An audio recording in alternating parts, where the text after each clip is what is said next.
suggest we put? So we would jump down to item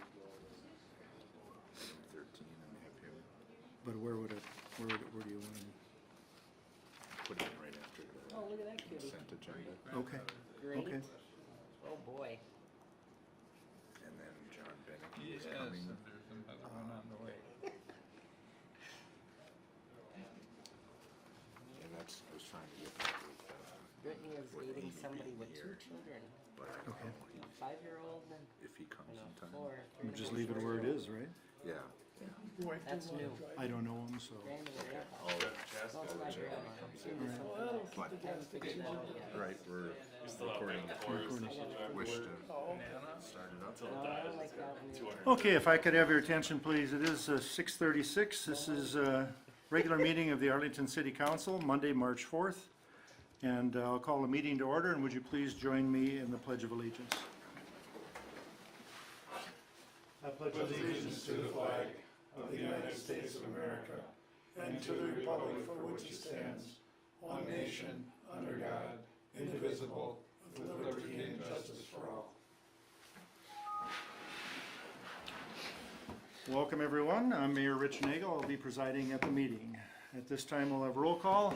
Councilmember Yashewski. Here. Councilmember Cowell. Here. Councilmember Highland. Here. Councilmember Batchor. Here. 4 council members here. Councilmember Hattlestead is unable to be with us this evening. Also at the table to my left is City Administrator Pat Melvin. City Attorney Arneson usually sits to my right. He is unable to be here this evening. So with that in mind, I would ask for any changes in the agenda. I do have a few. Is there anyone else has changes? Can we table, the approval of the December 7th regular meeting minutes? 17th. 17th, yes, excuse me. 17th, okay. And then scratch this January 7th and the February 21st, meeting minutes. So we did not get the January 7th either, is that correct? Correct, January 7 or February 21. Correct. Okay. Okay, so we're scratching under the consent agenda, item A, B, and E. Items A, B, and E. And then I would like to move up from new business on the back, item 13, I would like to move that to the front, right after the consent agenda. Mr. Bob Allen is here, and I understand he has another commitment, so we need to get him on his way. Come on here. And also scratch item 18 on the back, on page 2. That letter has been sent out already. Oh, I'm sorry, and then at the top, item 9, monthly maintenance report. Maintenance Supervisor Kirby Weckworth is unable to be with us this evening. He's a little under the weather. So, a number of changes. Does everybody catch them? Make a motion to approve the agenda with the, corrections? Second. Motion by Councilmember Batchor, second by Councilmember Cowell to accept the agenda, or to approve the agenda with the noted changes. All in favor say aye. Aye. Opposed, no. Motion carried, 4-1. 1 absent, I should say. 4 in favor, 1 absent. Okay, we'll move on then to the consent agenda, and just gotta re-letter them here a little bit. All right. Item A is now the approval of the February 19th City Council Workshop Meeting Minutes. Item B is approval of the February 19th City Council Meeting Minutes. Item C is approval of the bills. Item D, approve the snow removal bids for next winter for 2019, actually for 3 seasons, 2019 through 2022. That is for blading, hauling, parking lots, and sidewalks. And then lastly, item E, approve the 3.2 malt liquor and setup licenses for La Casa del Pueblo Market, Inc., off sale, and Arlington Baseball Association on sale. I have one question or one comment. As far as the snow removal bids, does that totally lock us into those, well, I'm assuming it's locking us into those 3 years, but I've seen like this really cool extra blade that you can get for a grader or a snowplow where it stops at the driveways. Oh, And We looked at that a few years ago. We did? Mm-hmm. It's Okay. big money, Yeah, Is it? it is very costly. $20,000 per unit. Oh, okay. And that Cause I would, was just thinking if, that would have to go on Claire's machines. Right. So, yeah. And he has 3 or 4 Three. graders, so that three, I would be, think I seen in the Yeah. bed. but for 100,000, you'd think you'd do it. Yeah. Well, I just thought I'd I bring mean, it's a that great, up. I saw I that didn't know too. I didn't know if it was reasonable that we could maybe request that happen, especially for the big snows and stuff, but that's all that I wanted to. Okay, This is the only year it's gonna be like that. Oh, is it? Yeah. Okay. okay, I don't believe have we voted on this? I I'll can't make a remember. motion to approve the consent agenda. Second, Okay, motion by Councilmember Batchor, second by Councilmember Highland to approve the consent agenda with the noted changes and as read. All in favor, say aye. Aye. Opposed, no. Motion is carried, 4 votes in favor, 1 absent. And then we will, at this time, call on, or move into item 13 on the page 2 of the agenda, and that is to approve on-off sale liquor license for Arlington Raceway. If I can maybe just give a little background before we invite Mr. Allen to talk. One of the things that we've been made aware of this year is that it's becoming increasingly difficult to acquire the 3-2 beer. We were informed of that through Mr. Allen. We followed up and contacted Locker Brothers, who indicated that yes, in fact, we are one of a few states that has the 3-2 beer, and that it is becoming more difficult as less and less individuals are making that type of beer available. So the request that came from them was to consider doing some sort of a regular liquor license.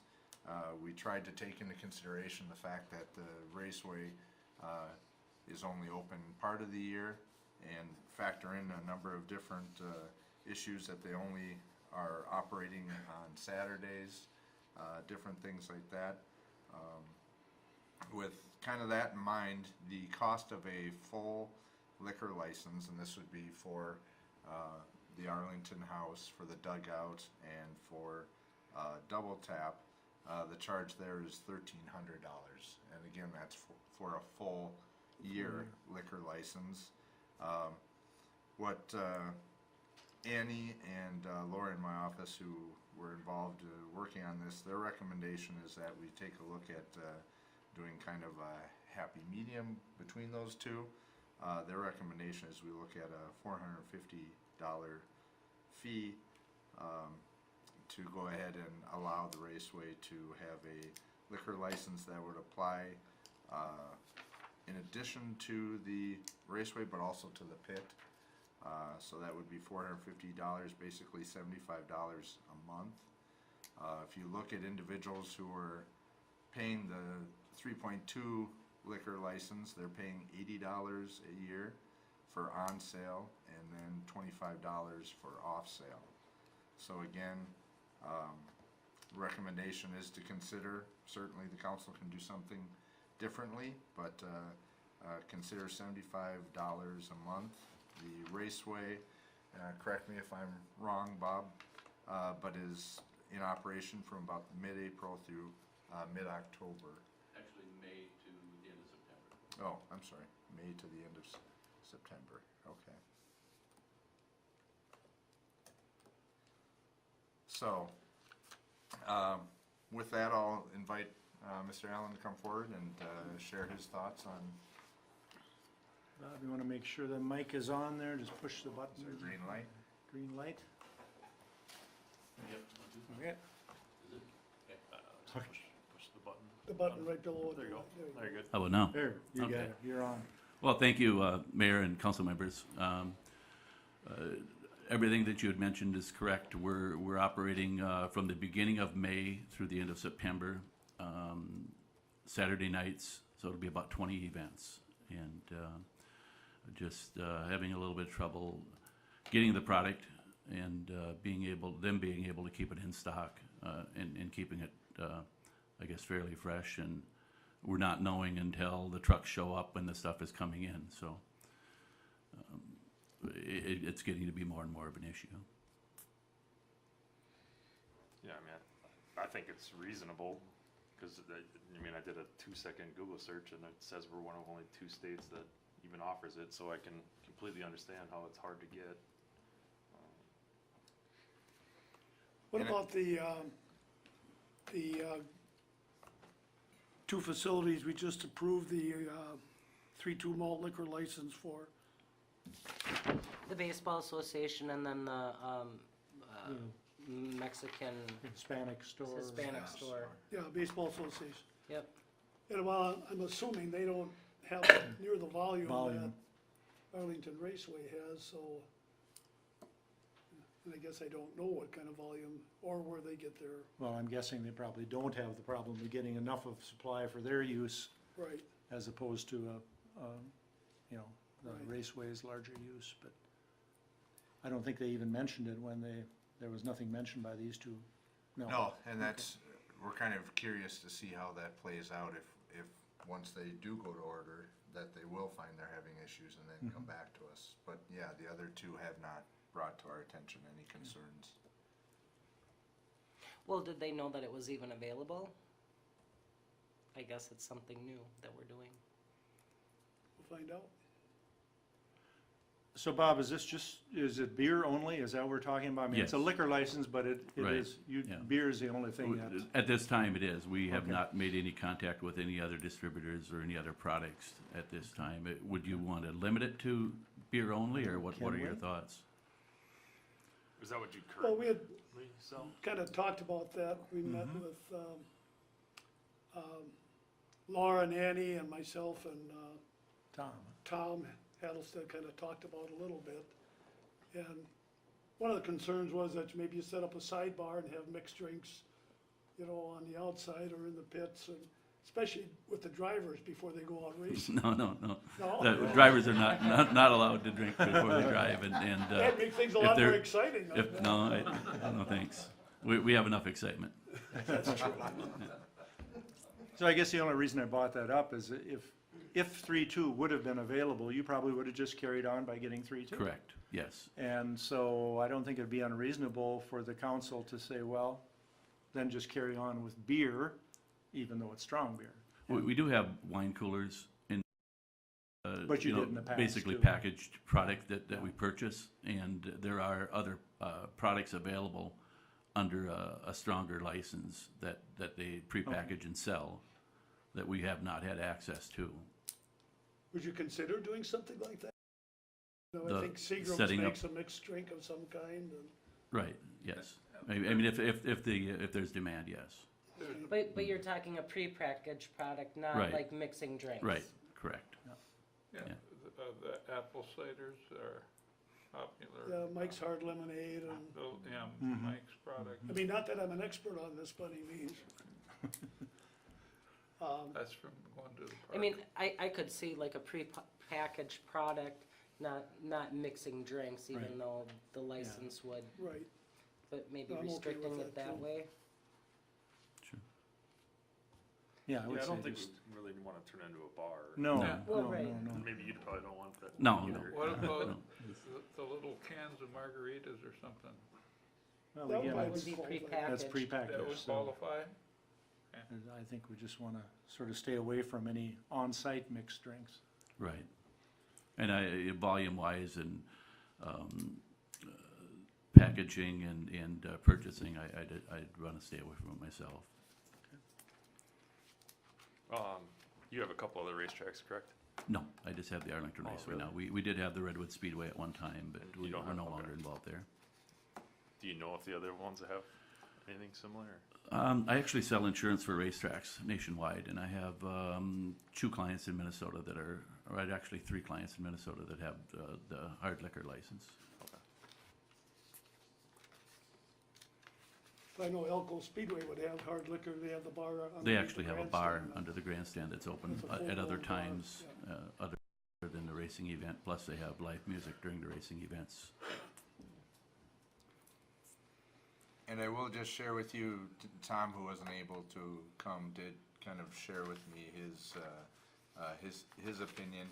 He thought, to be fair and to avoid a lot of issues, he felt that it was reasonable to have them purchase a full liquor license at the regular cost. So, just to share that with you. Well, I guess I see where he's coming from. We do not have a policy in place that addresses this, so, I mean, if we were to come up with a policy, I mean, we have time yet. Races don't start for a few months, not Well, I think if but we we- can't do something just for one. I mean, it's gotta be available to all. I guess is my feeling too. Like if the baseball association or if anybody else wanted to take advantage. On a partial, On a on a partial partial year basis, basis, yep. Yep. It's not a full year. Well, I think with this thing, we'd probably be setting a precedence for anybody that would come after us or be real close to it. You know, I'm okay with the strong beer and the packaged mixed drinks. Because it's a partial season, the $4.50, does that work for you, Bob? Yes. Mhm. Okay. So I could put that in a motion, couldn't I? I would like to see it go to committee and have a policy written up And regarding it, and then coming back with the policy, and then looking at it. just to let you know, if you look on the agenda, we do have an A and a B section.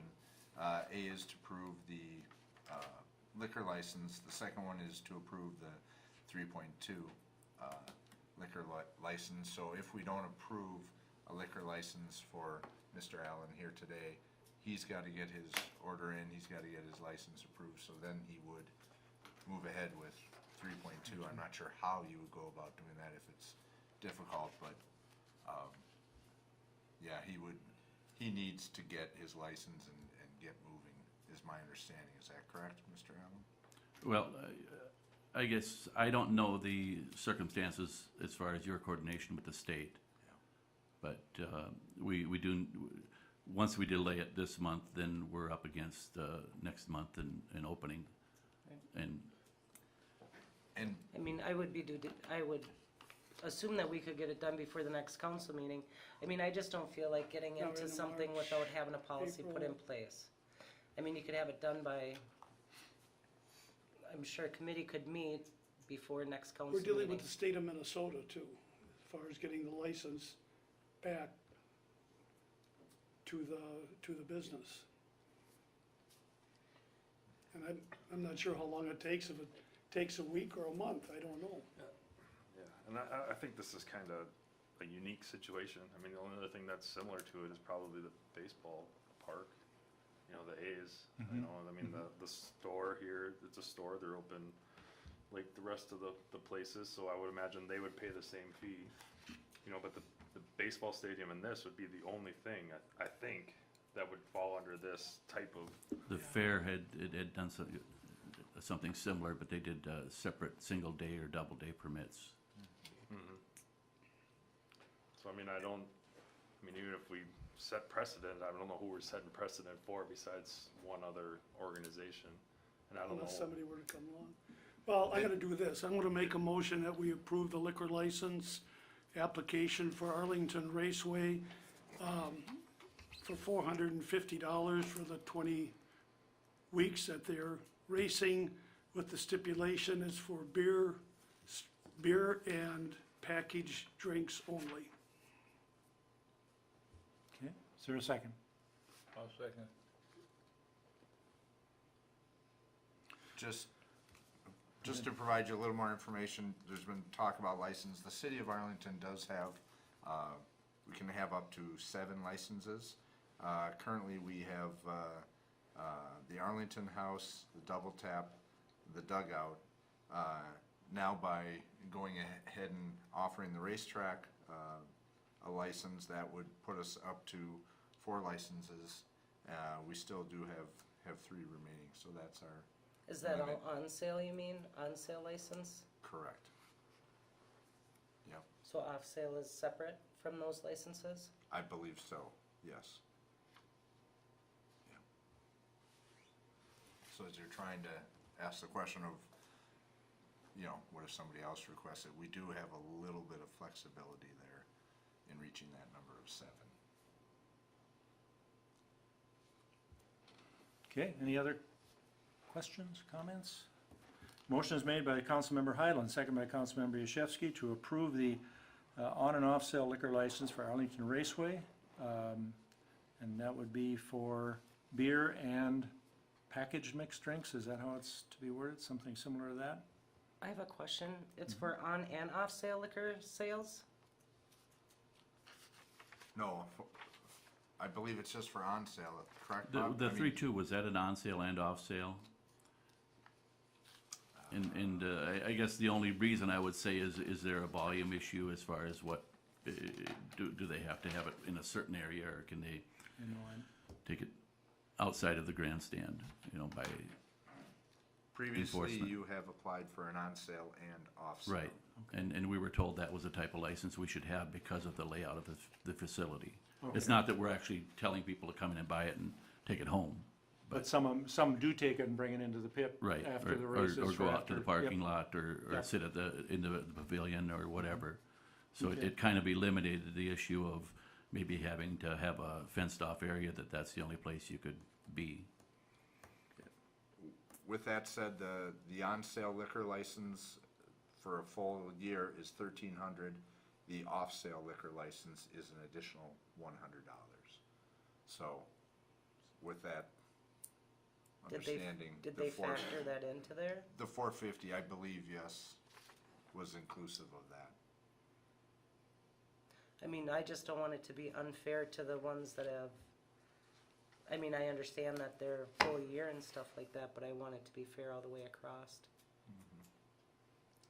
They're working 20 weeks 20 days. I understand, I and one get night it. a week. I know, So they're actually paying more.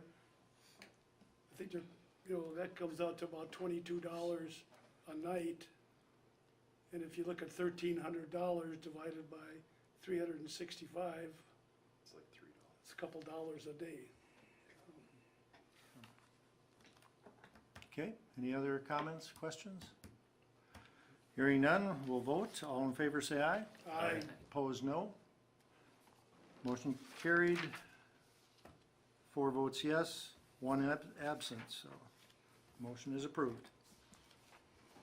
Well, thank you. Thank you, And Bob. as always, if there are any concerns in the operation, I invite anybody to let me know, and we'll talk about it. Okay. Thank you. Good, thanks. And just for the council's information, then, being that that decision was made, that eliminates the need for item 13B, which would have been a fallback option if A was not approved. Right. Okay, we're back to the front of the agenda, first page of the agenda. Is there anyone here wishing to address the council at this time? We typically give 5 minutes for anyone that isn't on the agenda to address the council. Oh, yes. Come on up, identify yourself and your address, please, and My name is Nathan Kellerman. I live at 122 Henderson Road. And I'm trying to figure out what exactly is going on with this dryer plant that continually keeps everybody awake at night. And what's gonna be done about it, because it is miserable, and I'm losing sleep over it. My wife's losing sleep, and I'm to the point where it's not fun anymore. Honestly, I'd like to sell my house, but I know it's not worth anything because that noise is unbearable. So I'm just looking for some answers, because I call in and talk to Laura, and Pat, you seem to always be busy because I never get a hold of you, and I keep getting told all the time that Pat's talking to him, we're gonna get communicated to, and I get none of that. So I try to call in, and I kinda get the over and over answers that basically nothing's gonna happen. that's how I feel right now, is nothing's gonna come about this because we're looking at a month since the tests have been done, 6 weeks almost. And whoever the owner is, I don't know, is he just that disrespectful to the people that are living in the area? Because, you know, if it was me and I had to have that business, personally, if I start something up like that and I know it's a nuisance to other people, I would have fixed it before we had to go through all this, because I know there's other people in town that are dealing with it, and Pat, I'm pretty sure you get phone calls pretty much daily. We do hear a lot, yeah. So I'd just like to know what's going on, because something's gotta happen, and it's gotta happen soon. And quite honestly, Nathan, you're not alone in wanting to know what's going on, what's the plan. Obviously, we've had some very limited discussions with Northland Drying, and it was probably about 3 weeks ago that I was informed that they would be sending a letter, kind of stating what their intent was to mitigate the noise. Since that time, I've sent the text messages and tried to kind of find out, is that coming? I haven't gotten any response. So to be quite honest, you're frustrated, but I think also I'm frustrated that they can't just communicate with us and tell us, what are your plans? Because I think, quite honestly, for you and others who are losing sleep and different things, to at least know that there's something in the works. I've been told that there is something in the works. They're going to get a compressor or something to kind of soften, Yep. to muffle that noise.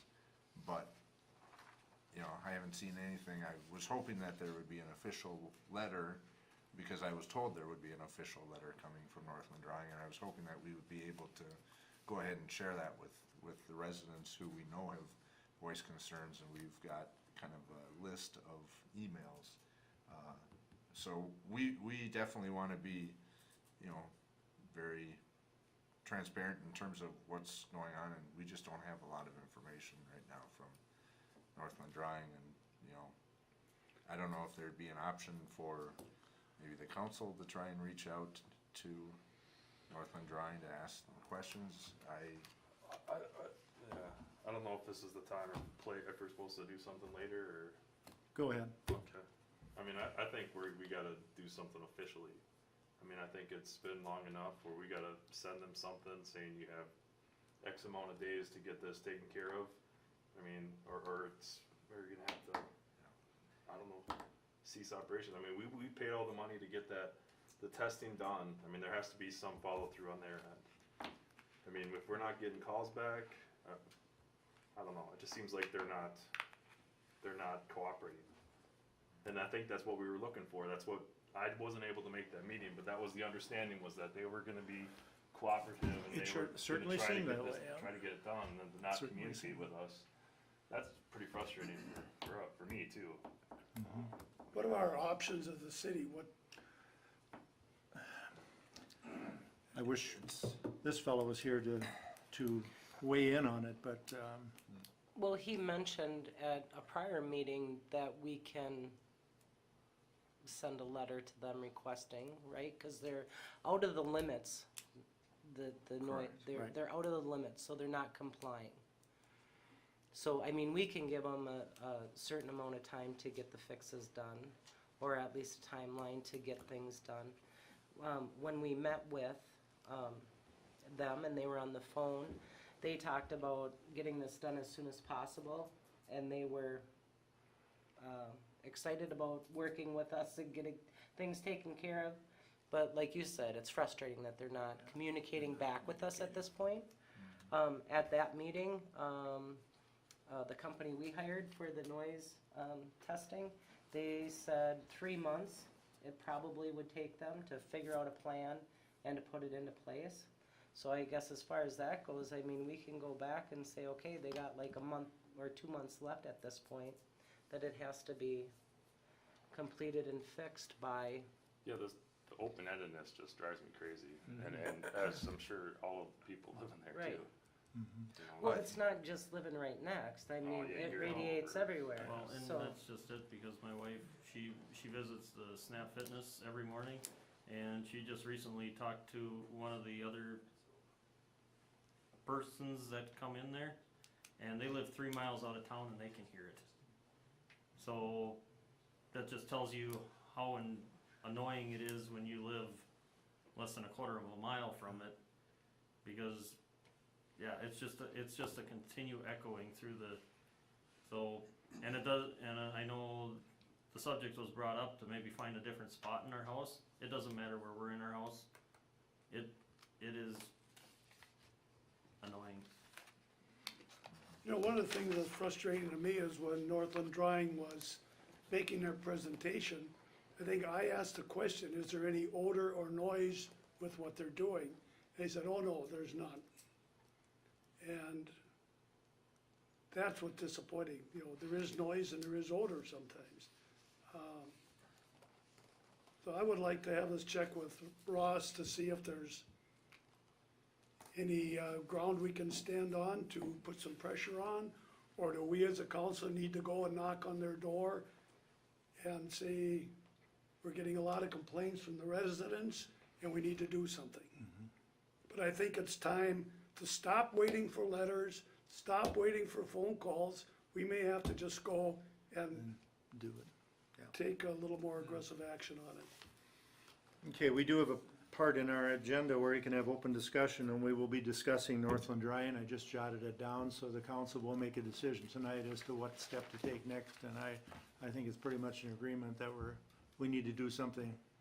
Yeah, Get our, I just wanna see something get done, Yeah. because honestly, I think it's affecting, I know it's affecting me, and I'm assuming it's affecting everybody else, because when you start getting lack of sleep, because, you know, you get a couple hours, you get up to go to the bathroom, and then you hear that noise, and it's basically over for the night. yeah, So, you know, then it starts affecting my personal job, Yep. because I go to work and I just, you know, I'm not all there, Yeah. and I'm seeing it already, because I'm not a very patient person in the first place, but I'm very wound tight recently. So for me it's tough, and I guess finishing up with that, but I do have another thing. Do you have Okay. time? quick. Okay, Yes. so I'll try to make it quick.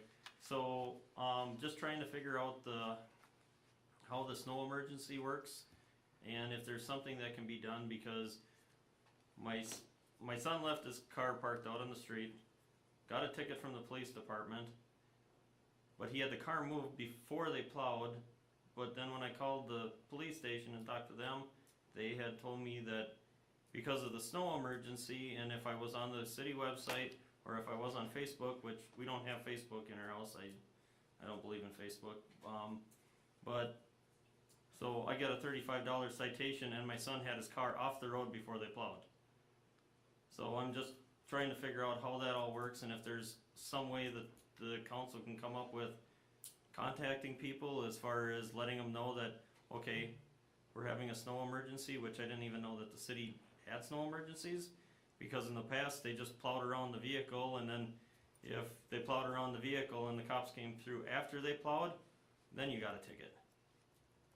Where this ticket was given 5 hours before they plowed. So I guess I'm just trying to figure it out, so.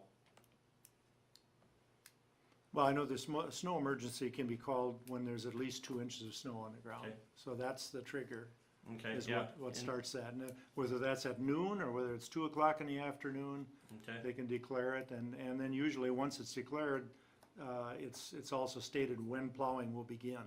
okay. So, And see, I wasn't even aware that the city of Arlington had a, mhm. so,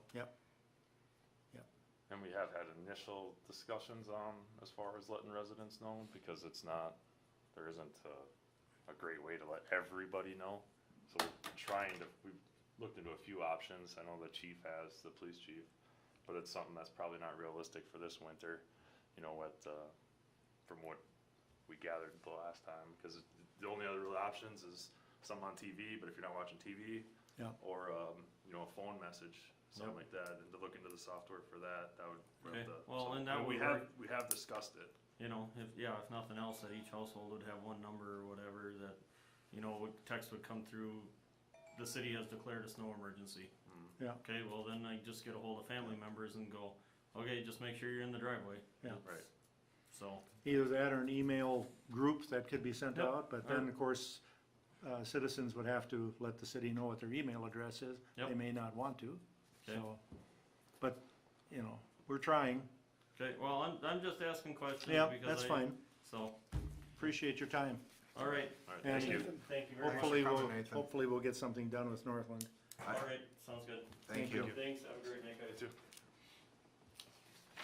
We have that snow emergency, in the newsletter though, don't we? Have that all printed up in there? What happens and when and, Yep. It's been in The there timeline. numerous times, Yeah. I think especially before, before winter set in. So everybody who receives a Is utility aware. billing Yeah. receives that, Yeah. it's just, in addition to Facebook and. yeah, how, yeah, right. All right, we'll move on to announcements. First item that we have under announcements is notification for the upcoming Bloodmobile, which is scheduled for March 6th. And that'll be here at the Arlington Community Center from 12:30 to 6:30. So I hear they give extra credit for elected council member blood, so be sure. They don't want mine. They want yours even worse than No, they anybody don't. else's. Second announcement is that Sibley County Enrichment Program is offering another session of technology help. The first session went very well and they had a number of people who took advantage of it. So they are offering it again. It'll be here at the Arlington Community Center on March 8th from 9 a.m. to noon. And what they basically will do is they'll help you out with any sort of technology, a tablet, a phone, a Facebook page. They will spend up to 2 hours with you working with the technology. The cost is $10. So if that's something that you are interested in, we would ask that you please contact community development at co.sibley.mn.us or call 507-237-7800 to register. So again, technology help on March 8th from 9 a.m. to noon. There may be numerous people in this room right now that want me to go to that after today's True. spam. Yes, Teach you how to be more secure. That's right.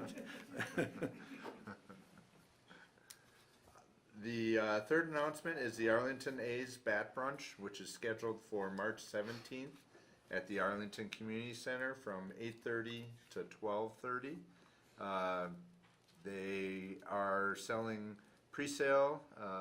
Adults are $8. At the door, it's $9. Children's pre-sale for those from 6 to 12 is $6, or at the door, $7. And your advance tickets can be purchased at Thomas Brothers, Arlington Liquors, Main Street Stylist, and from board members. So again, that is on March 17th. March 17th. Yes, thank you. Next item, Arlington property value changes. The Arlington City Council will be hearing from Laura Hacker, Sibley County Assessor, and Gina Sievert, Appraiser 2, about some of the values in Arlington, what is happening, if there's a shift from residential to commercial or anything like that. That will be on March 18th at 6:30 p.m. Individuals are certainly invited to attend or watch on TV that discussion.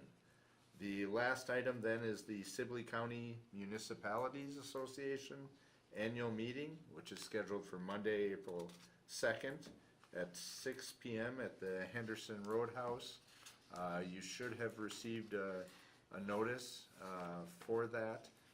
They've got an agenda which includes dinner. They will have Al Christensen from the Tri-County Solid Waste Program presenting. That'll go start at 6 o'clock with social hour, 6:30 a dinner, and then from about 7:15, 8:30, there'll be a discussion by Al. So everybody is invited to attend. As part of that meeting, each city will be asked to give a brief update as to a struggle and success that they're experiencing. So are we, isn't that a council night? Yes, it is, isn't it? So, I guess we won't be going. I will let them know that we are very sad, but we cannot attend. So, Yeah. You'd think they would have known when each of the council nights are. Maybe they didn't want us there. Maybe not. You got a point, by design, yeah. Okay, that is the end of. all right. All right, communications, Mr. Darren Haslip, our building inspector is here. Would you come forward, please? Good evening. Hello. And I guess we just want Thanks to for having me. hear what you've been up to and what issues you've been dealing with. Well, I think the issues are, I don't know, what's the old saying? Same soup, different bowl type of thing. I think it's just, any town you have, contractors have to learn the rules as you play the game, and, most of our local people, I don't have too many problems with it. It's usually people that come in from the outside that don't know what the rules are. They're the ones that probably need the most education. Yeah, I mean, things are going good though. I mean, we got good builders here. I'm kind of excited. I think we have good things going on in town. I think I want to open up to you guys asking questions because I could ramble on all day about what I do. So We've talked a lot about new construction. I mean, have you heard anything, I guess, positive or negative as far as either why people aren't building here or anything to that? well, I think when you look at building, and I'm going back to the days when I was a developer. A lot of your building is tied to, of course, your location. So, what do you have for industry? What's coming in? What's the potential? What markets can you access? It's a commutable distance for people. I mean, most people are comfortable driving about a half hour is about all the far they want to drive. There's some good things that are going to be coming because of, what they're proposing for the 4-lane up north of here. I think that, this corridor right now is starting to pop a little bit right now. If we can get, and I think you guys are doing some good things. I mean, I've been keeping up with what you're up to, but some of these industrial projects I've heard that are in the wings, if they get online, okay, there's going to be employees coming in, and if they're paying a living wage, and I'm talking about something more in the line of $15 an hour, maybe benefits so people can afford to buy or build homes. Now you've got something. I mean, it's where does the city, and I used to say this years ago, if you're going to throw incentives out there for people, make sure it's the right company for you. If they're not paying those good wages, I would not be putting a lot out there for them. You'll be paying for other things, if the wages aren't there. So I think that if you look at what's going on over in Gaylord, with this medical school, there's going to be some spin-offs coming out from that. Are you prepared for what could happen here? Your proximity, from the markets where people are going to be, maybe wanting to live, maybe some of the students are going to be metropolitan-based kids, and maybe you're going to have some non-traditional students looking for housing. Are you preparing for that? Are you looking at any of those things? Because, this place is going to be up and running in, a little over a year. I mean, it's happening. So, we've got some projects here that, they're in the hopper or or, you know, they're moving down it, and there's gonna be some employees, you know, are we ready for them? I don't know. And that's your, you know, your economic development group is gonna have to, stay on top of that stuff, and I think they're doing a pretty good job. I think there's a lot to do. But a lot of that's gonna spin out of those types of things, you know. When I first started doing economic development, I'm not gonna give you a long dissertation here, but, I first started working, up in Sibley County many years ago, over in Winthrop and Gibbon, and the ethanol plant had just come in. And I had a discussion with an administrator who was kind of upset that, you know, none of the employees lived in town. Well, I did a little research. I said, well, gosh, you know, I don't have anywhere for them to live. You know, I mean, what have you done to provide that avenue for people to come to? Now, that's when you'll see towns starting looking at things like housing studies. I think we've had one done not too long ago, so we should be able to see some of those niches and voids. But I think when you look at the industry that we're looking at coming in here, there's going to be an opportunity for, you know, maybe some more moderate type of housing as well. I think sometimes it's okay to build some lower end. You got to have all different markets addressed. But I think when you look at the companies that are coming and looking at us here, and there's a lot coming on from Green Isle all the way down through Winthrop. There's been a lot going on here lately that most of the jobs and the opportunities I think are going to be pretty good. I mean, students, of course, their housing needs usually aren't quite as high as maybe a family's needs are. But some of these students are going to be coming from families that can afford a little bit so far as housing goes. So I'm going off on a tangent maybe here on you guys, but that's just my opinion. So.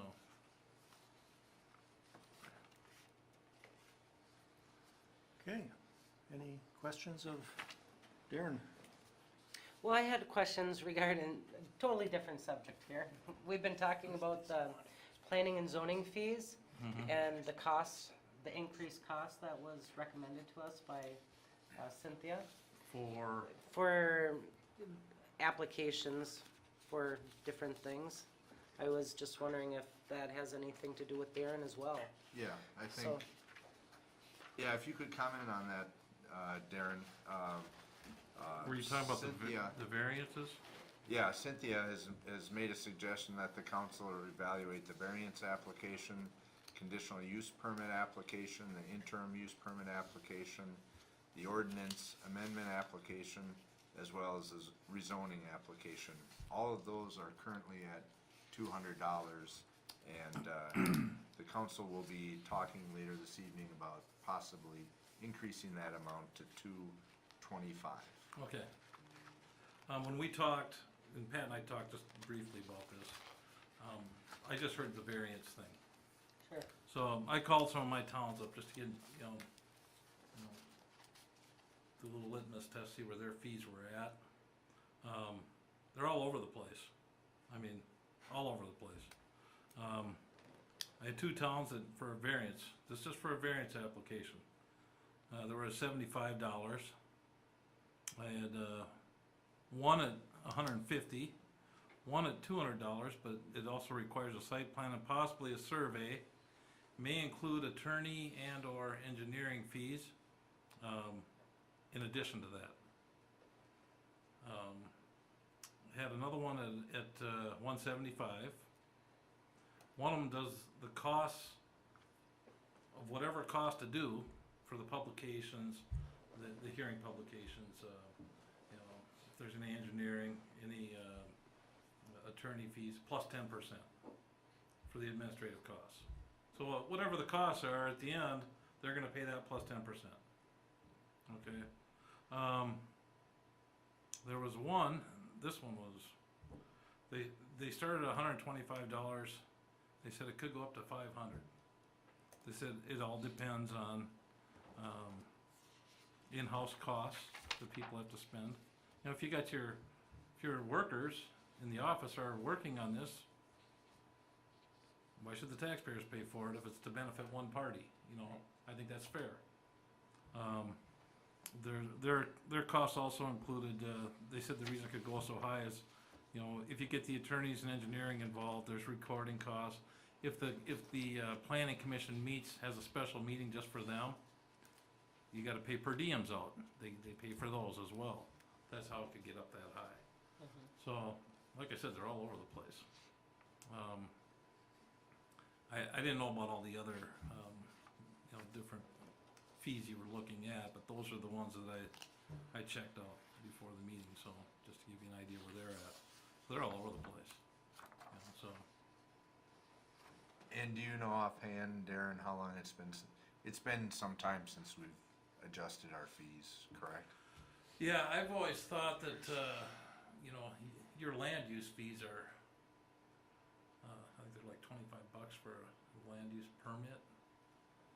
That's pretty low. Especially, you know, if you got, Cynthia and I may get involved in that thing, and, you know, it's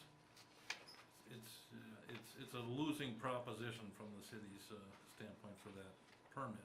I don't like to see fees go up too high. Land use they typically should be less because, you know, we don't require a survey here in Arlington like Gaylord requires a certificate of survey. We don't require that here. That's another $200 you can throw in a project, you know, or more, depending on what all has to be done. If they've never had a survey done, that could be, you know, $1,500. But yeah, so it's all over the board. I mean, when you look at these things. So land use would be what? That's Just a the fences. Just a shed in the backyard? The fences, type the of- sheds. Okay, patios. Patio. yeah. Patios. Yeah. Okay, Yeah. But, you know, I don't spend a lot of time with those. For me, it's pretty quick, you know, pretty quick thing to do, but Cynthia's, there's some of those where she spends a lot of time on those, you know. There's a lot of variables that come into play when you're dealing with, you know, setbacks and height, you know, you know, possible easements, wetlands, everything else that can come into play, so it can become a bit of an animal, and if she ends up spending, you know, 3 hours on it, and the permit is $25, well, when you take her fees and attach it to it, well, now you kinda see, oh, that's where maybe you could even have a clause like they're doing with this variance and say, hey, you know what, this is the application fee, plus if there's additional fees that get, you know, over the top, you know, someone's paying Ross for doing his job, Yeah. you know. Yeah. If it's again benefiting that one property owner, well then maybe they should pick up those costs, you know. If that makes sense. Are you hearing anything from contractors about our fees that Arlington charges for permits and the variance fees and building permits, or, and again, I don't know what, The city, I don't believe has, since I've been here, I don't think you've ever raised your fees. A little bit. Just a little bit? Yeah. Yeah, it's been so little. You always got the same people in the same towns that complain about the same things. really. I didn't know that. So, every town, there's complainers, and they complain about the fees. I just was emailing with a gal today that said, well, the neighboring town said that they get to pay less for this. I said, well, yes and no. I mean, if you looked at how their total fee structure looks, there's other things that they're, you know, they're hitting the people for more than, it just happened that contractor had a specific thing he was doing, and it just happened to be more than the neighboring town, but that could turn around tomorrow if he did a different project, so. You know, it's just how it is. I think we can walk most people off the ledge pretty quick, you know, I mean, I think people have been pretty good. I haven't had heard a lot of complaining. just from what's in the works, it looks like you're gonna have a busy year. That's the way You it's know, looking, yeah. If things materialize that we hope. are I've on got the- an associate that contracts under me and does a lot of plan review work, and he's exceptional. He's I think he may be one of the top 2 guys in the state. So I've told him, I said, hey, you know, I got a lot of plates I'm going to be spinning this year, so get ready. There might be a few projects heading your way. So Yeah. he's already got a big one he's working on right now. So yeah, this county here is I'm glad this is where I live. That's for sure. You know. I didn't want to drive a long ways to take care of this county right now. There's a lot going on here, so it's all good stuff though. Yeah. Is, as we've been looking, when we get further along and start talking more about the fees, we've got the 2017 and the 2018 building inspection fees, and obviously those have gone up because we've got more work, more, you know, the positive change of more businesses coming to town. Is there any way for us to try and manage that or keep those numbers from getting out of control? I mean, So manage what from keeping out of? is there anything for us to do that would, you know, maybe, I don't know, make it less manually intensive for you to do? Or is there, are there things? Streamline the process Yeah, a little? streamline the process. There is, because this is the toughest community I have for keeping up on those types of things. Because everything I do is hourly, you know, it's like hourly this, hourly that. And there's a lot of times like, oh gosh, I forgot to put that down, because sometimes, like if I have to go and get after somebody that's working without permits, I just kind of see red for a couple seconds and I take off, you know. And then I get home, it's like the next day I thought, oh gosh, I was so mad at that guy, I didn't even think about it, you know. But, you know, what all the towns in this county have is they all are working off the same fee schedule, okay? You guys are different, okay? And the way they work is, I just take a percentage of the permit fee. The nice thing about that for you is it's easier for you to kind of budget what really is going on. For example, you may see a big deficit working with me one year, the next year you may come out ahead, okay? And the way they're set up is, their chances of not coming out ahead or at least breaking even are very small because of the way we've structured our contract. And I can show you that, I mean, so you can have an example to see how it works. You can still keep your same fee schedule. I've created my computer program, so my fee is always the same and your fee would stay the same. But I would be working off a different fee schedule. The nice thing about that is it just cleans things up.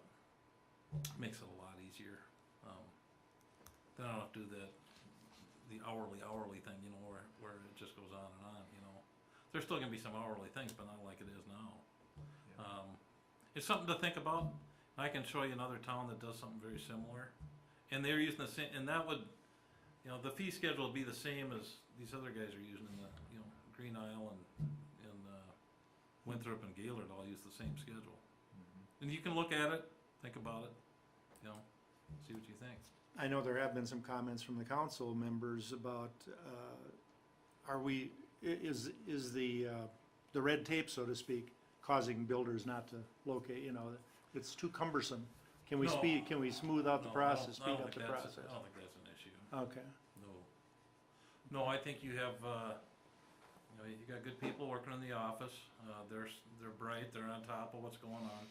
They all seem to know what's going on.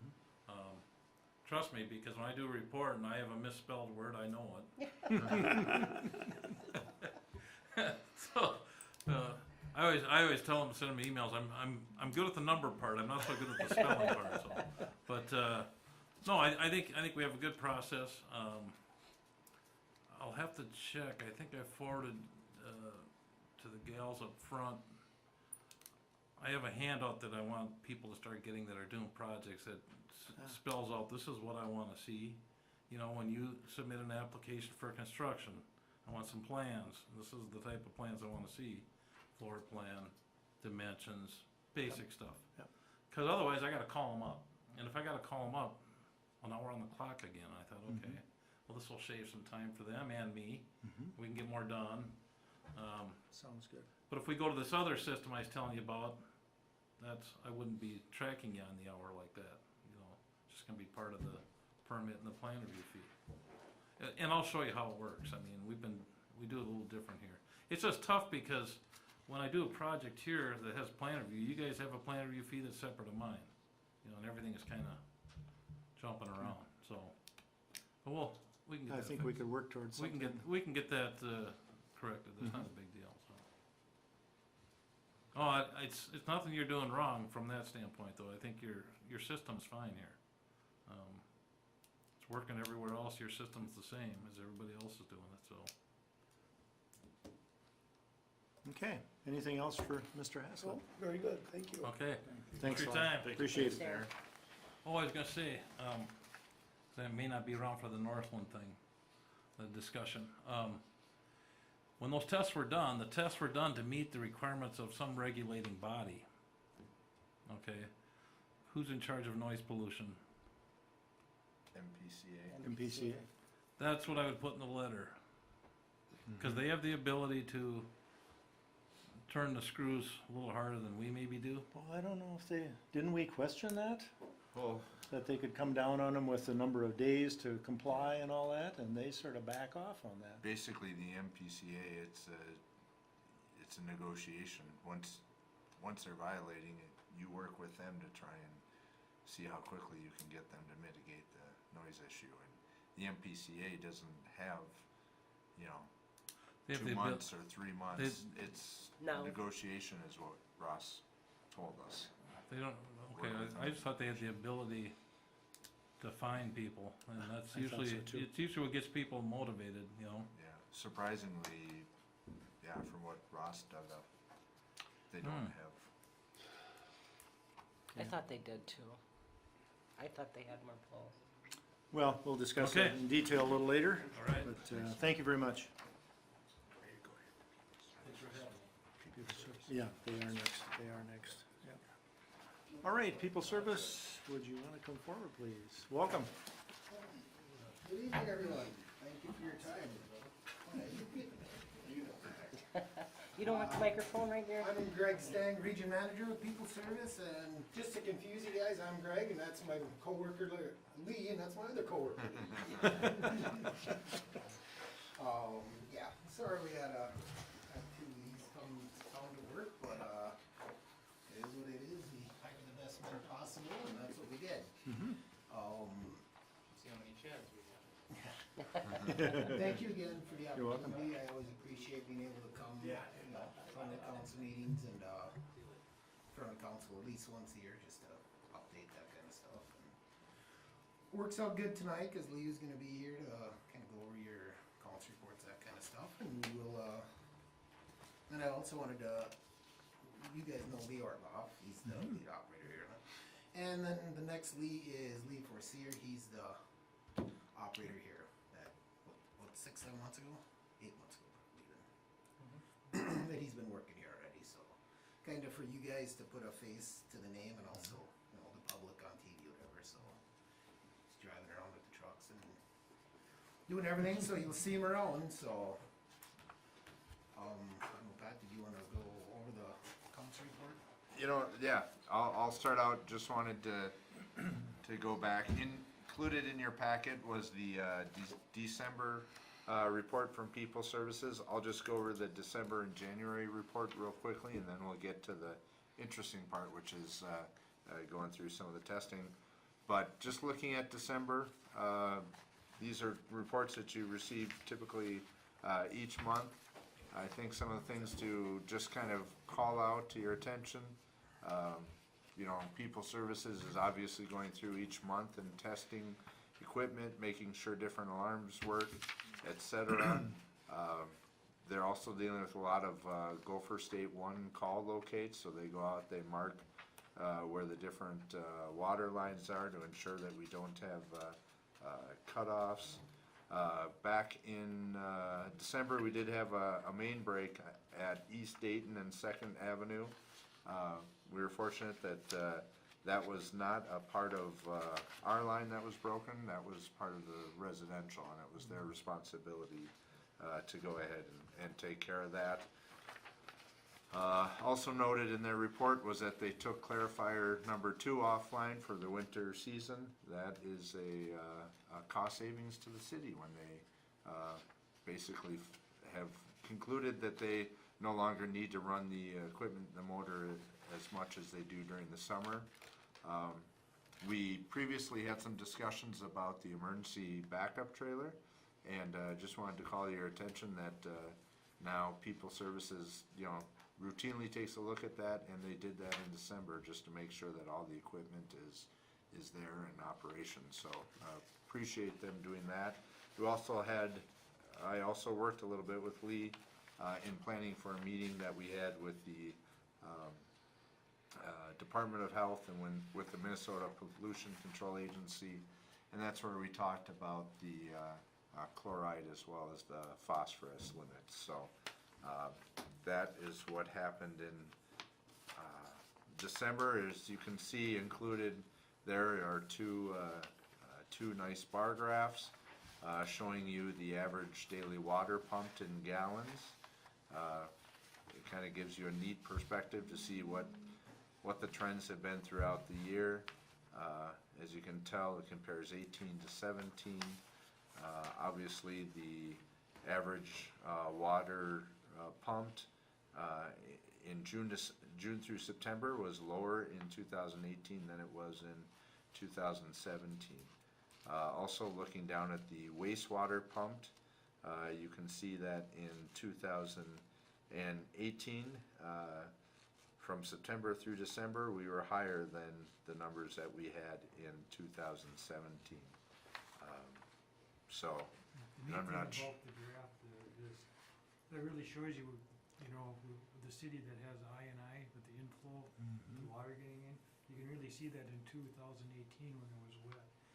That's what's neat about that December, because it shows 2 years past and present of where everything was at, so you can kind of see when we get the heavy rains where it spikes up. So, Yep. June of 2018 was very wet. yeah. A lot of rain, so that's how it got into the system, yeah. I think we fix a bad spot over on Chandler and Seventh. At and the Sixth. hospital entrance, yeah. Correct, Yep, that's correct. yep. So hopefully we shouldn't have anything coming back, it should all be staying out. Should be. And if you also look on the upper graph, the June water use was way down in 18 compared to 17. That's because it was dry in 17, so everybody's watered their lawns and stuff. So Oh, sure. they directly impact each other. When you got a lot of rain, it's less water pumped, but more at the wastewater plant to treat.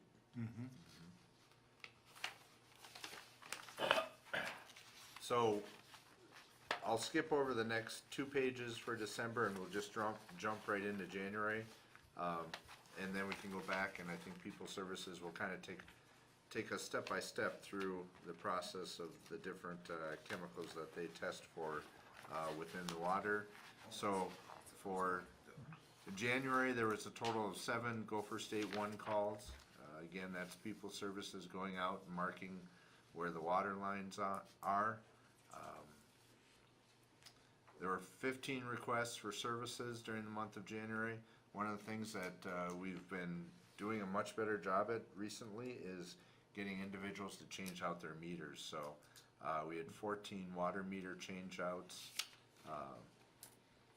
during the month of January. So we still have a number remaining out there, and I think it's our goal probably this summer to try and get those changed out. We've been putting notices that individuals should contact the city office in order to avoid penalty at a later date. So So what are the things that an individual homeowner would determine? I mean, they determine when their meter needs to be changed? Is that what we're saying? no. Oh, no, okay. We've got individuals that we've been reaching out to, that individuals and businesses that need to have their meters updated.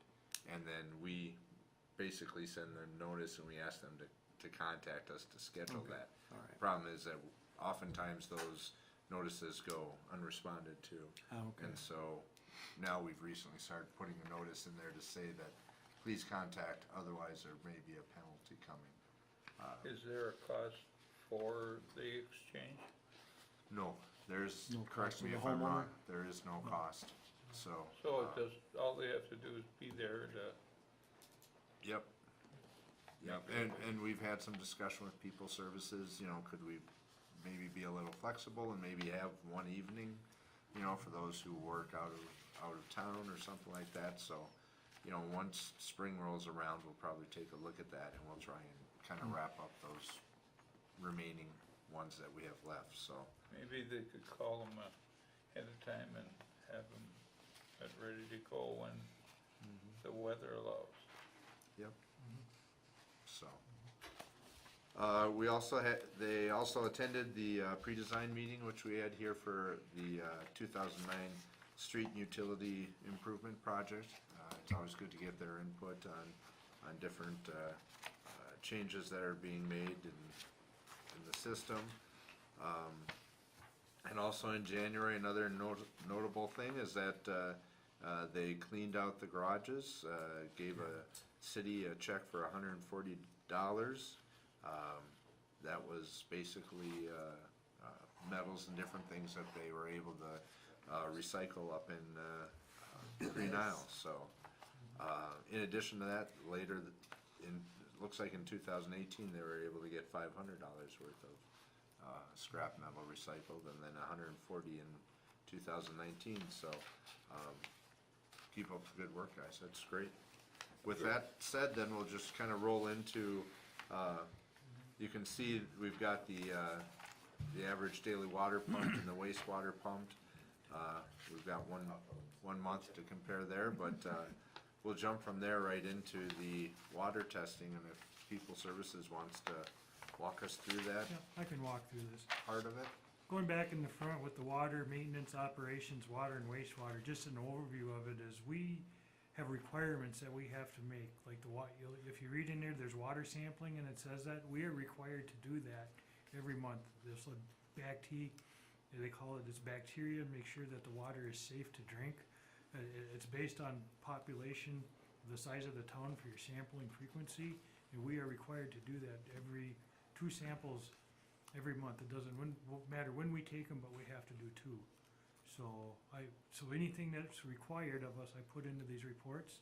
Me and Lee put these reports together, and anything, who, what, why, when, where, over, above what we normally do, we put into these reports. So that's just kind of what a basis. If there's something missing in here that you would like added or seen or something like that, we can do that. So, but I tried to cover everything that we do outside the ordinary scope of what we do, and the major maintenance on stuff that we do, and if we have any issues, come up with them.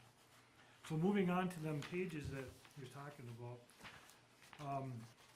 we do an overview of what we've done each month, and we can compare it to, like in December, what you did in December compared to last month, compared to the year before.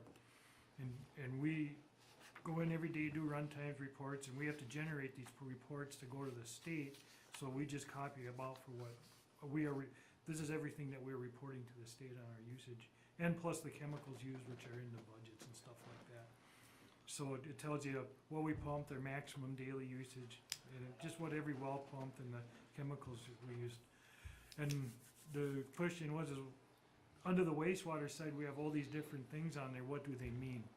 Like, we go in and we have to test, what comes into the plant is the influent in, what goes out is the effluent. These are tests that are made, samples that we take and send to a lab. We have to send in a sample once a week to a certified lab. We are required to do this out of the NPCA, or the permit from the NPCA for the facility. So you need something to base what the production, the performance of the plant has to be based off of something, so they're basing it what comes into the plant compared to what goes out. So the CBOD, it's carbonaceous biochemical oxygen demand, or that's just a term for a way of the testing it. Most people call it BOD, biochemical oxygen demand. That is the strength of the wastewater coming into the plant, and it's all bacteria that's eating that. How much dissolved oxygen is it going to take to break down that load coming into the plant? And it's telling you how strong it is, and you have to meet that the DO limit to overcome that, so the bugs survive, so you don't kill the plant. So to know that you're doing that, one, we have charts down there that tell us that we have a DO reading of 2, 4, whatever, and with that we should also have good removals at the end of the plant. So that's what we're talking about with that, and then at the bottom it's giving us percent removals. At almost all the time, the plant is removing 99% of from what's coming in to what's going out. It runs very efficient. Next one is TSS, that's total suspended solids. Kinda is what it is, it's just inorganic solids or whatever that they don't break down, they're just in the plant. Most of the stuff gets removed, the bacteria, bugs eat it up, but there's always a little bit there. So, but you can see how the plant operates. The permit gives us a limit of 85 and we're at 99-98% removal all the time. Phosphorus, you can see what comes into the plant versus what goes out. We don't really have a percentage on that. We have a limit that we have to meet. And that right now is a 1, the 12-month rolling average. And you can see we're way below that on our, we're 0.23, 0.68, 0.22. So, and that's one of the topics we had with the MPCA with the discussion is limits are gonna be changing on them. So you're gonna have us at 4 milligrams or 4 kilograms a day, which is equal to 0.63 milligrams per liter from June through September. But the way we're running the plant and how we have been running it and stuff, we should have no problem making that limit at all. We're pretty much 1/3 on our average where we're at on that. So fecal coliform,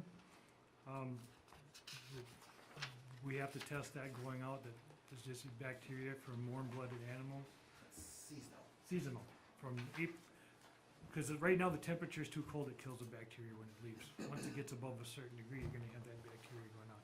And if you don't do that, you have that going out. That's going to affect the water quality in the stream. It's going to take up the dissolved oxygen out of the stream, which is going to affect fish and aquatic plants. So we have a limit of 200 on that, and we have to chlorinate and dechlorinate to take that. We check that, chlorine, dechlorinate every day when that's up and running, and as long as we stay under the 200 for the average for the month, we're fine. Then we go down to the dissolved oxygen. We measure every day what leaves the plant. We have a limit of a 5 and a 6, and it varies throughout the season. So we have to make sure we're above that. If we're not meeting it, we have aeration blowers that we could start up. So basically all these is our requirements in the permit of the plant. Then we have our flow, what comes in, our averages, how much. And then we keep track of the rain. We have to report precipitation to the MPCA. And like I was talking about Greg, if you'd like to see that in a graph, like we do with the other stuff, we can do that. We can put that in a graph so you can compare to other years. These graphs and stuff, if you'd like to see something else, every council's kind of different. This is the most popular probably is what you see here. But some like to see precipitation on a graph, as opposed to looking at, okay, we have 1 inch, 2, Yeah, we can put you can do precipitation lashes. in the graph if you Yeah, like. it could be precipitation. Some like chemical use, there might be one chemical that's getting used more, it's paste off flow, that kind of stuff, and change a lot. They like to see chemicals in the bar, because it's easier looking at the bar graph, what you used last year, this year, as opposed to looking at the numbers. So, if you guys if you have suggestions, it's a matter of letting me know, and we can get them changed. Okay. We want you guys to look at them, and, the guys go through a lot of work to put them together, and we want them to be user-friendly for you. Yeah. The only other one, this would be a nice segue to the next part, but if you look at the very bottom, you got the maintenance budget and the chemical budget. Just for conversation's sake, instead of having the exact numbers, you guys are, I guess the numbers are written at $29,892 a year is what you guys are paying extra each month to people service to basically go into a true-up fund. 18,000 of it is in the maintenance budget, 18,400, and then 11,476 is in the chemical side of it. And every month, as you can see here, you got the amount spent after. It's in the second part, and then it's got the percentage of budget, how much we spent 30, and then the percentage of time. That's all the exact same. 8% of the year is gone after 1 month. So with that, what I have, because we have all of 2018 all done, I have a check here from last year for 2018, check for $1,503 to go back to the city. That's the true-up fund. We are over some on the chemical side of it, but we are under on the maintenance budget, and the total comes to, we'll get a check for $1,503. Nice. So, each year, our goal is to always give some money back, but it don't always work that way depending on the, but there you are, Mr. Mayor, I'm out there. Kurt's Oh, got Kurt. a picture. Lee, you wanna get in this? They should probably be the Lee, ones, in Lee? it, not me, they're the ones that did all the work. Oh, it's a flag in Come on. the middle? All you Oh, get. what a picture. Lily? There we go.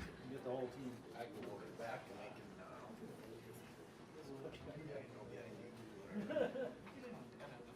Tell them where we go.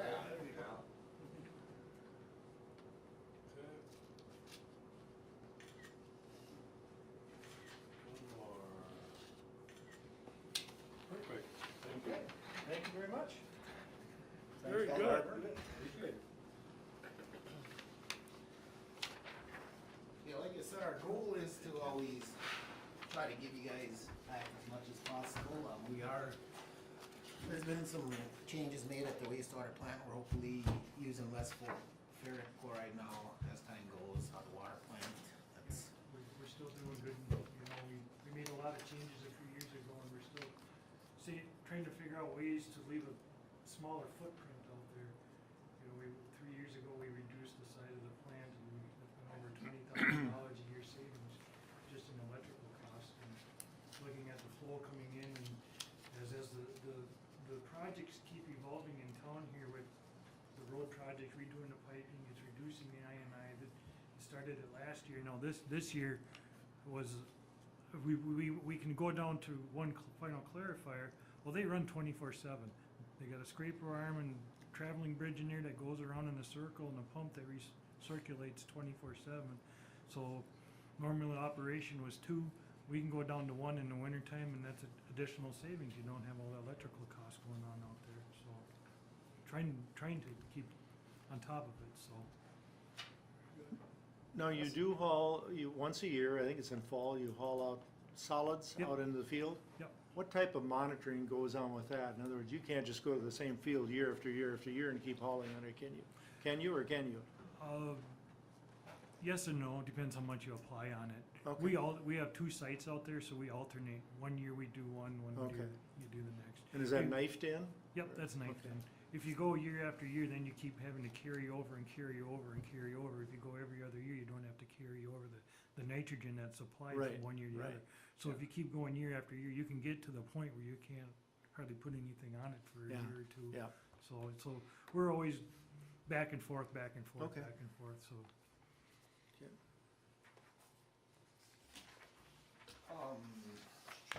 the other thing I was gonna talk a little bit about, Pat mentioned a little bit, we had that meeting with the MPCA, Department of Health, but chlorides is kinda gonna be a naughty word in Arlington, it sounds like. You guys, there will be limits at the wastewater plant for chlorides, it's coming. Fortunately, for you guys, it looks like it might be a little more manageable, it's a little higher than some other ones I've seen. Our goal, what we're gonna be doing is, you know, and the public can hear this first, but we're gonna be trying to educate the public first on what chlorides is, where it comes from, and what we can do to try to reduce it from the public side of it. And if we can reduce the chlorides in the water, by just, reducing the backwashes in our water softeners. In towns like this, the biggest contributor at the wastewater plant by far is residential water softeners. There is some industry that we'll be looking at in town, you know, how much they're applying. It's through their softeners mainly and preservatives, whatever. But there are industries that do provide chloride to us, but the biggest part is the water softeners.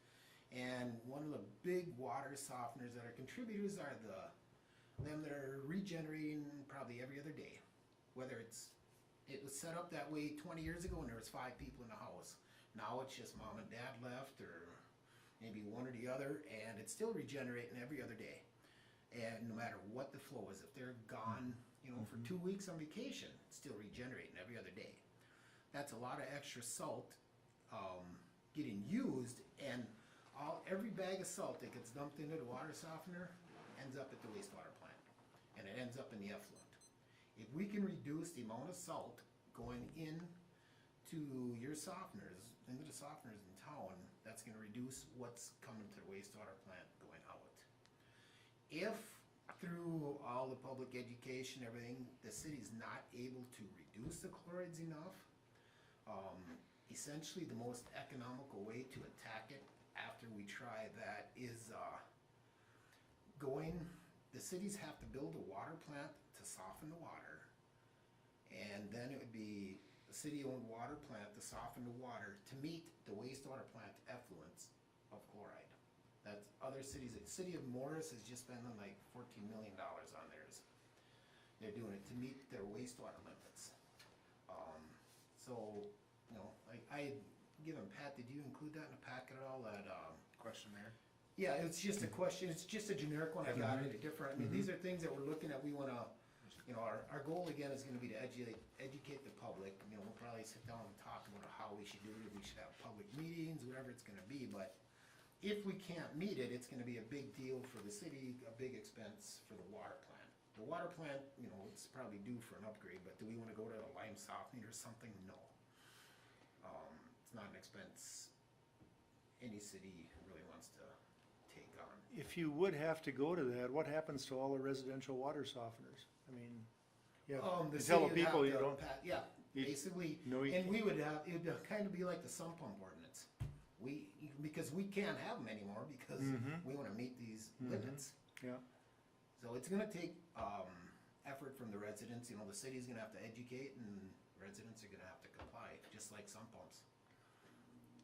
I don't know when softeners are being replaced now, is the old time clock method one, they aren't even available, I don't think, are they? All the new ones are on demand. I or hope so. On usage, I Yeah. should say. Okay. So it's a gradual process where they will get It's a switched over. gradual process, So- correct. If everybody would switch over to the usage one, would that be guaranteed that would take care of the problem or not? It's gonna decrease the amount of salt. It's gonna decrease it. But maybe Because not. we're not that far off, right, from meeting. No. Oh, okay, okay, so maybe, Have you had any, towns that maybe do like a rebate program? Or if somebody gets rid of one that's 30 years old and buys a new one? yeah, encouraging them to do it sooner rather than later. I'll answer yes, and I know of this because this was actually 20-some years ago, and we did it for a whole different reason. I worked in another municipality that we spray irrigated our wastewater. Everything went on their field. And I was at a spray irrigation school, and they talked about, city of Ortonville was a city that they spray irrigate, they get really hard water out in that area. And they were spray irrigating. And basically the salts in the water turned that field dormant because they were pounding it so heavy. You know, because it basically almost put a hard pan on, you know, all the salt once it gets. Yeah, so basically if you turn it dormant, they can use that field for a while. So it got our wheels spinning. Well, we got kind of hard water here and stuff. So we started a program where the city gave them $25. If they had to bring in the receipt that they got a metered head one, then we would give them a $25 rebate on their sewer bill. It was just something to, Encourage them Yep. to do it. yep, a little incentive. So that's how we did it. Kind of along those lines, Adam, we just recently had a discussion with Kim from Minnesota, or Minnesota Municipal Power Agency, and we were talking about rebates, you know, for electrical. And I did ask the question, you know, how much savings do you get on updating your water softener, thinking we could maybe kill two birds with one stone by, you know, giving a rebate to those who'd go out and replace their water softeners. And she said, well, you know, the amount of return on your investment for getting a new water softener is really very minimal, electricity wise. So, but yeah, I think that's maybe an option of something that we explore further Yeah. outside of our electrical rebates. But Right, rather than spending $1 million on a facility, spend Yeah. a couple thousand on some You rebates. wouldn't call it an electrical rebate, it would be Oh, water softener rebate or yeah. something, or ecological rebate, Yeah, I think that's something we should look at. energy savings. Craig, did I hear you say that every bag of water, of salt you pour in your water softener ends up at the treatment plant? Wow. either, well, not in salt form, but in, Yeah, not, yeah, it ends up there though, it's part of the The water. water. It's in the chlorides and It's in in the water, it Yep. goes through. Could we recycle that salt somehow? If Put it it on was our easy streets. to get salt out of the water, they'd be sucking out of the oceans quite a bit, you know, but it's possible, but not economically feasible. It's kinda like trying to get the sugar out of the cake, right? So that, you know, just to give you a warning, that is what's coming down the pipe, you know, as far as okay, Arlington, you know, and there's other cities in Minnesota battling it, so it's, and the MPCA is well aware of the, you know, financial strain it's gonna put on people, that kind of thing, and they're willing to work with the cities. You know, we had a meeting here, you know, there was quite a few, there was 2 over the phone that were here, and then, there was quite a few representatives from the MPCA, Department of Health was here, it was a well-attended meeting, and Jim was there, and very informative.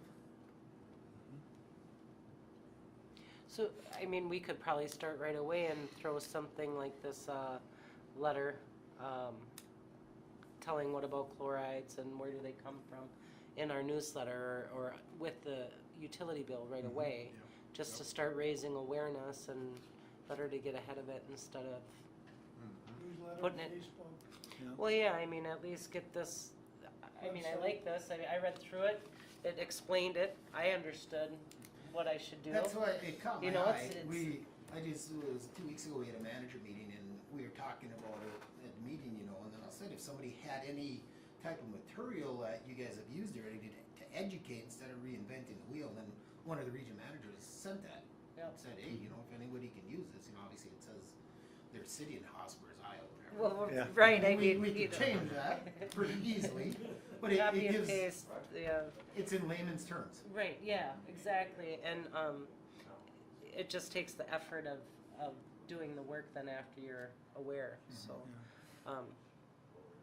Maybe that would be something also instead of, well, along with maybe rebates, that if there's elderly people that really don't know how to adjust, that maybe we could, I mean, have other communities helped, I'm- residents adjust potentially, or, I'm guessing there's a lot of those old ones out there that they keep working, they don't even give it a Exactly. thought. touch it, Yep. yeah. Yep, they don't even touch more it, in. so, Put more salt in. Until it fails and they have a high water bill. Yeah.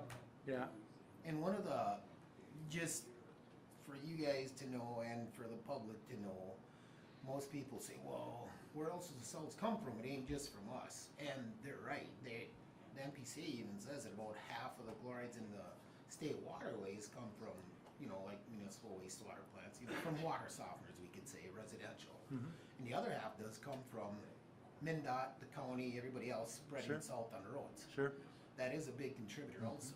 And yes, the MPCA is working with the state now and working with the counties and stuff. They got a program in the metro area, I believe, where the guys have to get certified now for plow drivers for the salt application. You know, to do it at the right temperatures, how much they put on, that kind of stuff. Because under a certain temperature, it's not effective at all, that kind of stuff. So they are educating them, and they have to go through the certification program. So yes, they are working with them. MPCA understands that they are a problem, you know, roughly half the problem. We don't know, that's just kind of what the guesstimates are, but a lot of people throw that, oh, it's coming more from the state, why do we have to do it? But it's getting addressed, both But, sides. yeah, but I mean, it's a little thing that everybody can do to help a lot. Absolutely. Yep, if everybody does just a little bit, makes a big difference. okay. All right, is there, did you? The have only anything? other thing that I have is, at the end of this year is when the contract with People Service ends. And we like to be more proactive and get it bottled up now, you know, sooner rather than later waiting until the end. You know, I'd rather even have it done before the summer rush and everything else, cause everybody's always busy and that stuff. So unless I hear objections, anything from you guys, you know, if you guys have anything like to see change, that kind of stuff, otherwise I could have new contract, like, get it to Pat and, you know, have it for you guys, review at the next meeting, that kind of thing, or Yeah. get why it don't taken you care of. Talk to Pat about that and Yeah, get 'cause it, it's- get it going. 5 years already. Wow. I know. I'd like to commend your leads. They've taken good care of us, and they're concerned about saving us money, following the rules, keep everything within the, and was it Louis before that? Yep. I know, he gave us a tour of the plant one time, and he kept telling us how much he loved his job. I love my job. Oh, yeah. No, we're fortunate to have the employees we have. We didn't include at the NPC annual conference at the end of March, Arlington will be receiving a commendation award for doing everything correct for the last year. Oh, good. Nice, good, Mayors, great. administrators, councilmen, you're welcome to attend if you want. All right, what's the date, what's the date and where? March 28th, I'm not exactly sure when is that on that Thursday? it's on a Thursday, Yeah, the last Thursday at 2 o'clock. And what's the location? Florida? It used to be in Florida? Hawaii this year. Hawaii this year. That's all It right, used I'm to going. be in Northland, now it's the Marriott on north side of the city. Is Yeah, 694. yeah, okay. On 100? That's where we've gone for It's right off to LMC 694 and boom, and Boone. yeah. Okay. Yeah, I believe it's that Thursday at 3 o'clock, right? Yeah, That's when the awards are. All right, anything else, council? One more question, so we're talking about, back up a little bit, the softened water that people put through their softeners and such. So what is like the normal amount, so people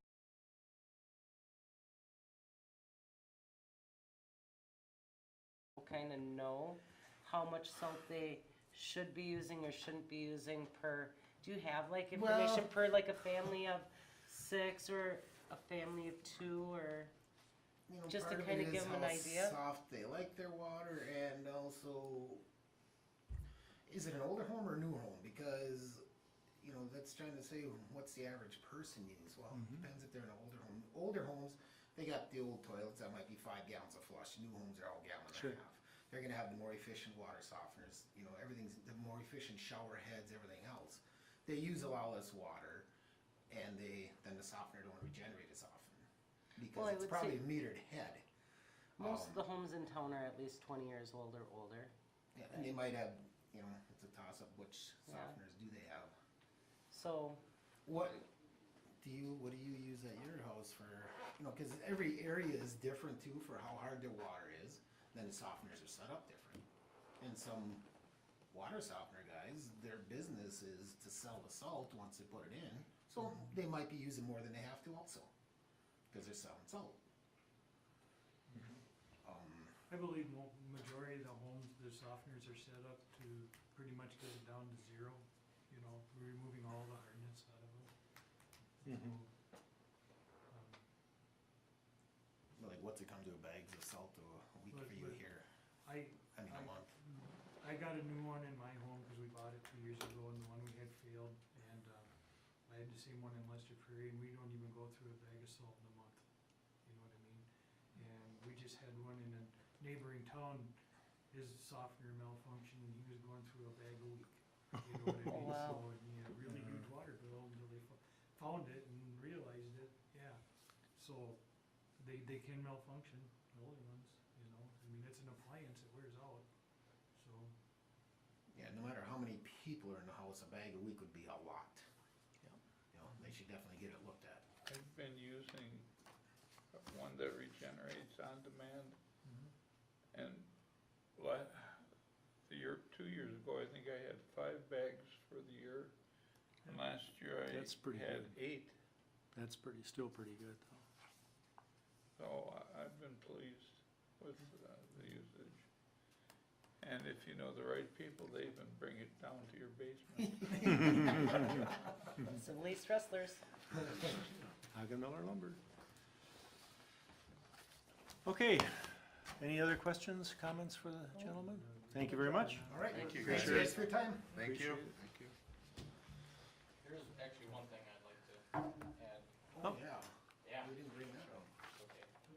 I want to reintroduce myself. Mhm. boom operator here. I'm also the part-time snowplow removal guy. that I work with in December. Oh, that name did sound familiar, yeah. Yes. So, One-stop shop. name to the face.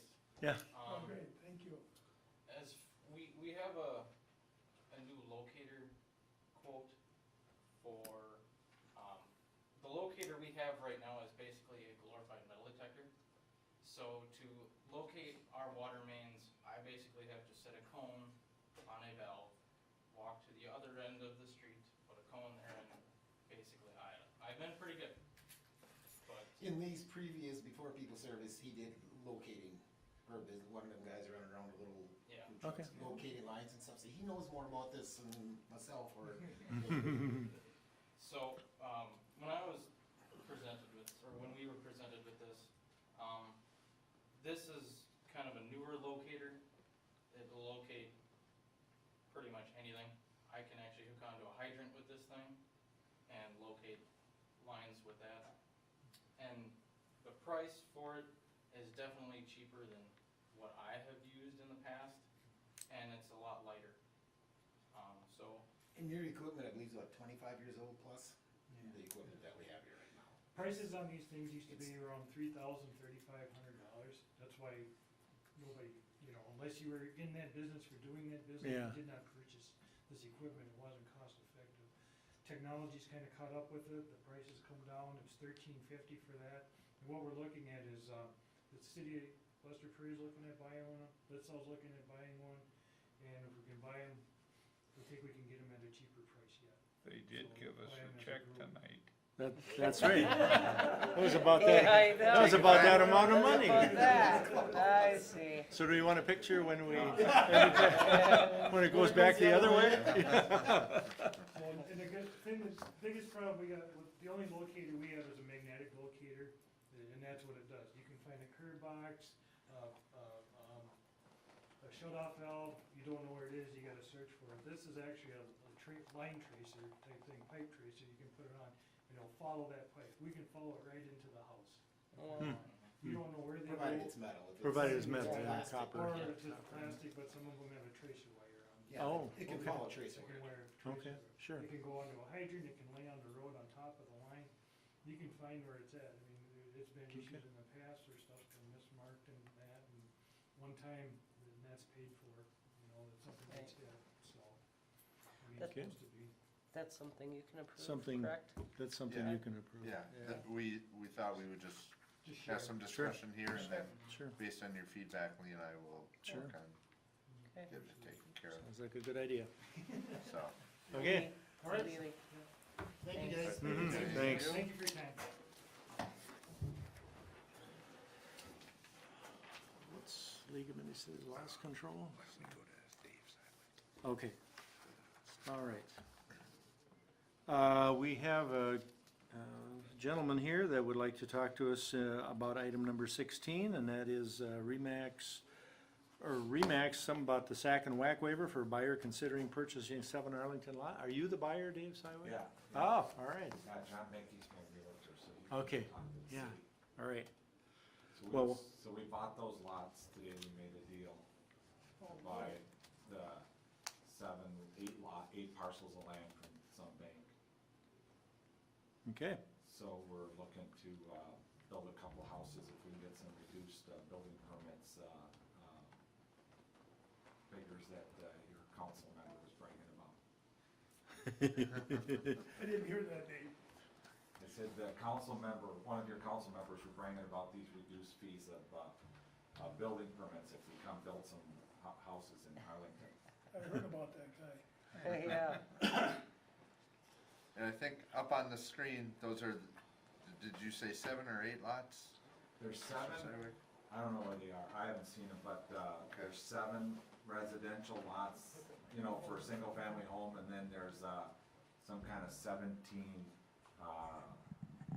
lot townhome thing that cul-de-sacs down, that, we bought that too. Oh, you Oh, you bought the did. whole thing? Oh. Everything they own. Okay. Yep. okay. So, yeah, this picture, So everything in shows- yellow you purchased? so here's this was, I think, initially slated for kind of a senior housing type Is that the townhome? Yes. thing? The Yeah. okay. townhomes, yeah. Oh, that whole thing there, oh, Fourplexes. okay. Yeah. Oh, and them so- other lots are up there, okay. And then So- here's your 7 lots, 2 there. I Two yeah, I there. think those down below on the 6, south 7. side there, those are already stubbed in for all those. Yeah. Yeah, I think they The are. utilities are already Utilities are in. stubbed, Oh, yeah. stubbed For in these for down there. those, yeah. Well, we'll have to see how that goes, but, they were talking about that, that medical school in Gaylord that everybody's pretty excited about. Yeah. You know, that could turn into some rental stuff, because I think there'll be a need for that, because the people are here for, you know, the Yeah. short Mhm. term, you know, so they'll be wanting to rent something, but I don't know what the apartment situation is out here, but I don't think it's, there's too many. There's a too many in need. town, there's a need. Definitely, definitely need. Even Yeah. without the, We had the housing study done a year ago now about, and there was a huge need for rentals. Okay, well, we own some apartment buildings, so we've done apartments, but I don't know about the rental townhomes, but we'll see. Yep. But we wanna start, we wanna get a couple houses built, this spring, 2 of them start right away, is the plan. I think there was two reduced building permits. We work with, kind of a semi-retired contractor, Butch Mommer Construction out of Jordan. He'll oversee the project, so, he'll do that, and we'll get 2 up, and John Bacon will market them. We're gonna use a plan that some of our builders are doing down in Montgomery and the center and New Prague, like just a split entry, kinda half in the ground, cause Jim was saying that there's a high water table over there, so we're gonna see how that works out with, half in the ground, but if we hit that water, we'll have to go with something slab on grade. Sure. But we'll start with 2, we figure they'd sell for $199, we wanna try to keep it under 200,000. Them same houses in New Prague are going for $299. And in Montgomery, they're like $249, but it kinda follows the, price of the lot and the building permits. Sure. So what are, so the request is to waive the sack and whack fee on all 7 lots? Yeah, you might as well do it, cause it makes sense, cause as fast as they build or sell, we'll just keep building. We'll do 2, we sell 1, we'll Okay. start another one, we'll just keep going. so, How, yeah, go Yeah, for it. hopefully someone will buy them, right? yeah, for sure. That'd I'm be the I'm control. so excited to meet you and hear about this. This is really exciting Yeah. for us. We've been waiting a long time for somebody to come in and grab it Well, and Dwight do Grabisky's something. been telling me for 30 years how great Arlington is, so Hey, we gotta try it out. is, So. yeah, There you Arlington go. is great. The only thing that concerns me about doing all 7 right away is how many do we have available whack and sacks? Should we go as they're built, just in case somebody else, how much money do we have budgeted for the whacks and sacks? 3 of them. We've got one gentleman that took one right at the tail end of 2018. Okay, so that's an bought. 18, so we'd have 3 So we've new got ones. 2 more remaining. No, it was 3 per calendar year. So he would have gotten one from 2018. So we have 3 January 1, we'd have 3 new ones. 'Cause Okay. I think EDA said continue on with it. 3 a Yeah. year, but you're planning on starting 2 We're gonna do- simultaneously? Yeah, we're gonna build them together Okay. at the same time. It just makes sense for all the subcontractors and Sure, stuff. yep. Yeah, I think that 2 would be good. Just wasn't there a dollar amount on that? Wasn't For it the whack 20 and sack? wasn't it 40. 20 48. 4,800. No, I mean as far as how much the dollar said. 199. It was that what it Oh. was? That was 205 or something. Yeah, right around the $200,000 level. I mean, just so we I'll look follow it the up. rules, and if we have to change it, I Do think you we do should. you wanna sell it for more? Is that what you're saying? I just wanna follow the rules. Oh, okay. Follow the policy. Right. Yeah. Yeah, I Well, think it was, 199 is our goal, so whatever, I mean, okay, Yep. 199 or If they're- over and yeah. 3 per year and, we can do 2 right now or right away. yeah, we just, Yep. yeah, that's what I'm asking for the 2, cause I thought Sure. that's what's always available, and then, Yeah. if they sell and we can do some more, we might be back. Yeah. Yeah, I mean, I don't know that big. I'd like to make a motion that we approve, for Dave Sywick, the consideration of the whack and sack waiver, for the purchase of the 7 lots on West 7th Avenue Northwest in Arlington. I say 2, yeah, consider 2. Yes. sewer and water waiver for the buyer. Okay, so 2 waivers then, we're doing right now. Correct. I'll second that.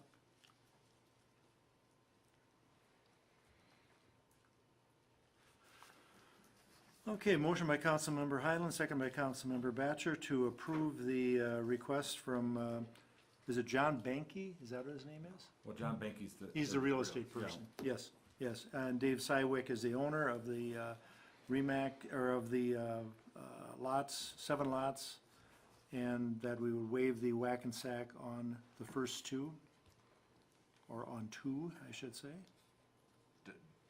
Does, you know, typically, under the policy, there was a building must start within a certain period of time. It sounds like Mr. Sywick is anxious to go ahead and get started in the spring. We're gonna immediately apply for building permits as soon as the title work goes through, so, and as soon as, you know, road postings and that, so. If the snow ever melts, then It'll melt, just wait, it's gonna be fast too. We don't want, yeah, we don't want it fast, Not fast. but I think it's going to be, I think everybody wants it to be gone fast. okay. not too fast. Not if you're in Henderson, So, not if you're in Henderson. well, what is our time limit for when they are supposed to start building? Typically, it's within a year of. Within a year. Oh, of well then the- I think yeah, we're good, Should be yeah. no problem with that. Okay, So, Okay. you wanna add that to But the the permits motion? have to be well, that's Well, part then of, one that's year. part of the, within a year. that's part of it, that's part of our. That policy is Policy. there, it's just a Yeah. matter of Okay. adhering to Yeah, that, you need to adhere to the adhere to policy. that policy for the whack and sack waiver, so. Okay, any questions, motion? No. Hearing none, all in favor say aye. I- Opposed, no. Motion carried, 4 in favor, none opposed, 1 absent. Okay, thanks. Welcome. All right, thank you. Thank you. I just wanna see on our Seneca Foods building there, you know, we got property all over, but, Jordan we own a lot of property there, but, your council on your EDA or whatever for our prospective buyers or tenants are really accommodating. In Jordan, they just say no, and it's pretty tough, so I appreciate what you guys are doing or trying to do. Yeah. For these different, renters or tenants. I know they've come in with some crazy ideas, anywhere from zoos to, you know, recycling, but, you know, hopefully something will go good, maybe without the complaints like Northland Drying. Yeah, But, so you are actively trying to sell that other part as we're opposed. marketing, we're, John Banky is our realtor, so we're trying to lease it short-term, long-term. We've had, you know, we do the RV and camper storage. We had, you know, some Christmas decoration guy, yeah, Vicar Michael or something, Vickerman? Oh, Norwood Vickerman, Young Norwood America. Young America. He's Yeah. been renting there in the fall for temporary Okay. storage until he builds some buildings, and, Yep. we got one of the Thomas or whatever, the guy who Thomas. runs a hardware store, his brothers has a little machine shop set up in there. Huh. He's just setting up, he's gonna have like 3 people working there, and we're marketing it as 3 separate properties. Trying to Okay. divide it, cause it's too big for somebody, but I think we're more or less looking for long-term renters now. Long-term renters. We've had Okay. Michael Foods back and forth about 5 times wanting to rent different parts of it for a testing laboratory, and I don't know, when it was so cold, they had 20 truckloads of eggs in the big warehouse because they were freezing, but, you know, just during that cold snap, Trailers, so, yeah. Did you They see were 'em? trying to put the trailers inside in sheds, the back yeah. door, so, They were paying good money for that too. well, it didn't last very long. No, it didn't. A couple Okay, days. thank you. All right. Thank Thanks, you. Dave, appreciate it. Dave, I want you to make sure that you thank your employee, John Highland, for passing the information along to you. I will, he texted it on his new smartphone. Oh my God. Very impressive. See ya. Thank you. Thanks again. Thank you. Okay, we'll move back up then to item number 11, approve or deny resolution 12-2019, amending 2019 fee schedule.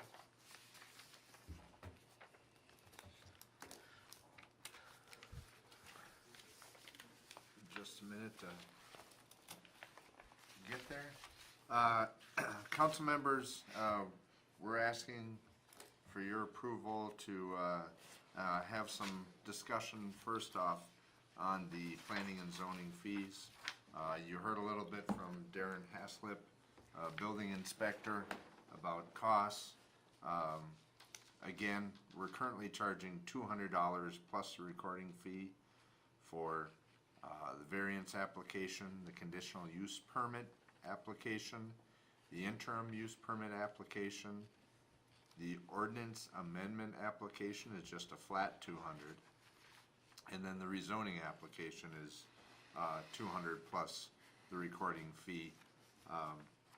The suggestion was made that the council have further discussion on those fees.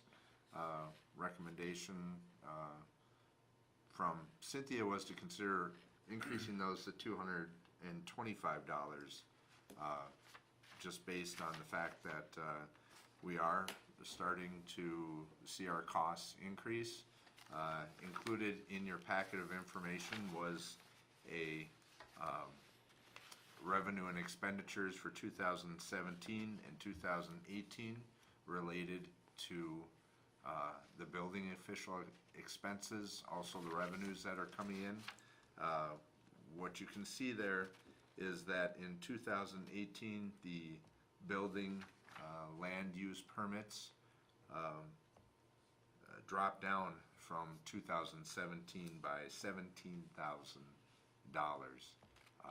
So obviously that's not something we want to see going in that direction. Also, as you take a look at the building official expenses, those have gone up a total of about $12,000 in 2018.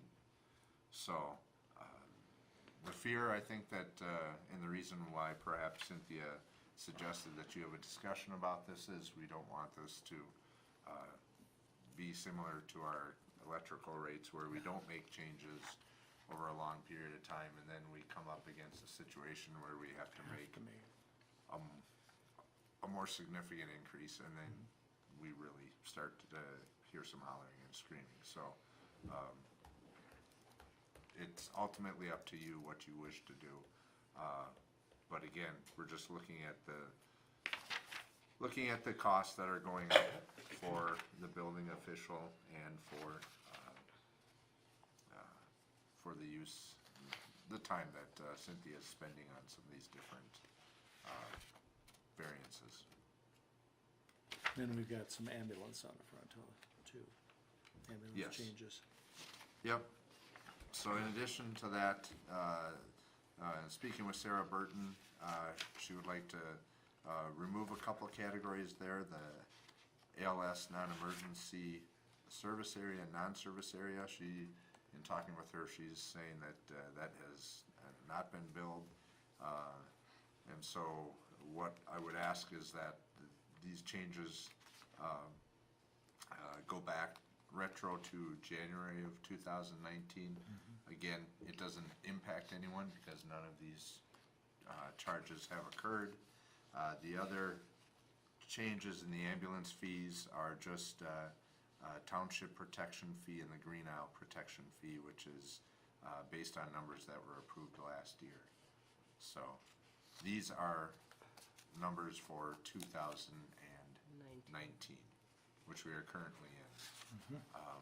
So it's not the latest numbers that we came up with from our township meeting, but the numbers from the year The before. previous one, sure. Correct.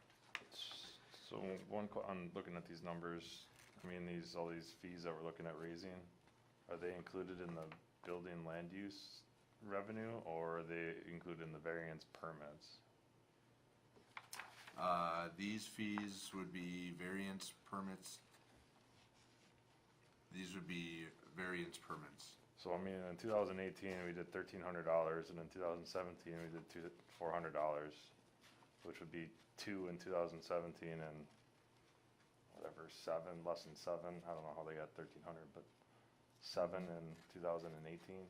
So I mean, for over 2 years, we're talking about adding. $100. Right. It's not a huge amount. I mean, I don't think, maybe what we should do is, for next year, we should do some research like Darren did. We're already towards the top of pretty much everything we had. Maybe do some research on all our fees and see where they come out. You know, if we're low on one or at least be competitive with everybody else rather than raising the fee just to get us an extra $100 or Right. a couple $100. I don't think that makes a whole lot of sense. I think you're on the right track. I appreciated what Darren had to bring up as far as, you know, these are going towards individual consumers, individual citizens, and it shouldn't be levied over everybody, but the ones that are using the service. And if we can get to a point where whatever they're gaining, they're paying for, and Ben's not paying for me, I'm paying for myself. But for this year, I mean, I guess I would go along with the minimal raise just to see, to recapture a little bit.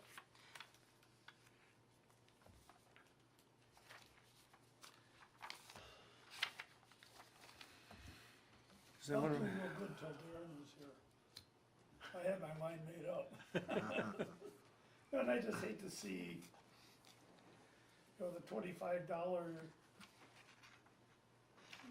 at the end of the year, how much are we gonna gain on that $25 total overall? How many variance applications, conditional use applications, and interim use applications, ordinance amendment, and rezoning applications? How many do we get in a year? There hasn't been hardly any, not If you last get- year, or the year before, a handful, maybe two. You know, but looking in the future, I mean, I don't know, if There- we're gonna get busy and things are gonna start I think- happening, maybe a little bit more. So, I mean, is it gonna make a difference of $500 or $1,500? no, $3,000? Then I'd say, let's do it. If it's gonna make a difference of $200 or $300, I feel like I'm being pecked to death by a duck. Right.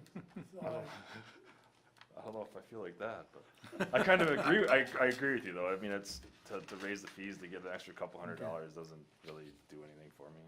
Well, I think the only thing we do have to watch for though is that this council keeps ignoring it, and all of a sudden now we gotta raise them $150. But I don't in think one we should. crack, So, I mean, we should look at it. We should figure it out instead yeah. of, you know, we're just raising it just to raise it. You know, that kind of, because we don't know. And you know, he has some of the towns, you know, they have the applications $150, but then you got the add-on and the add-on, the add-on could be $500. right, Well, someone applying for a permit, you know, I think you have to have kind of a set line, or, you know, if the attorney gets involved, it's $100. If planning and zoning gets involved, it's another you know, have some cut and dried, even if we win or lose, I mean, well, I don't think we should lose, I think it should be fair, so whatever the expenses are, we need to cover our costs. we need to cover the costs. Michelle, the So- only thing that's fair happens at the end of August in St. Paul. Well, we got one of them in the beginning of August. That's right, the 5 best days of summer. That's right.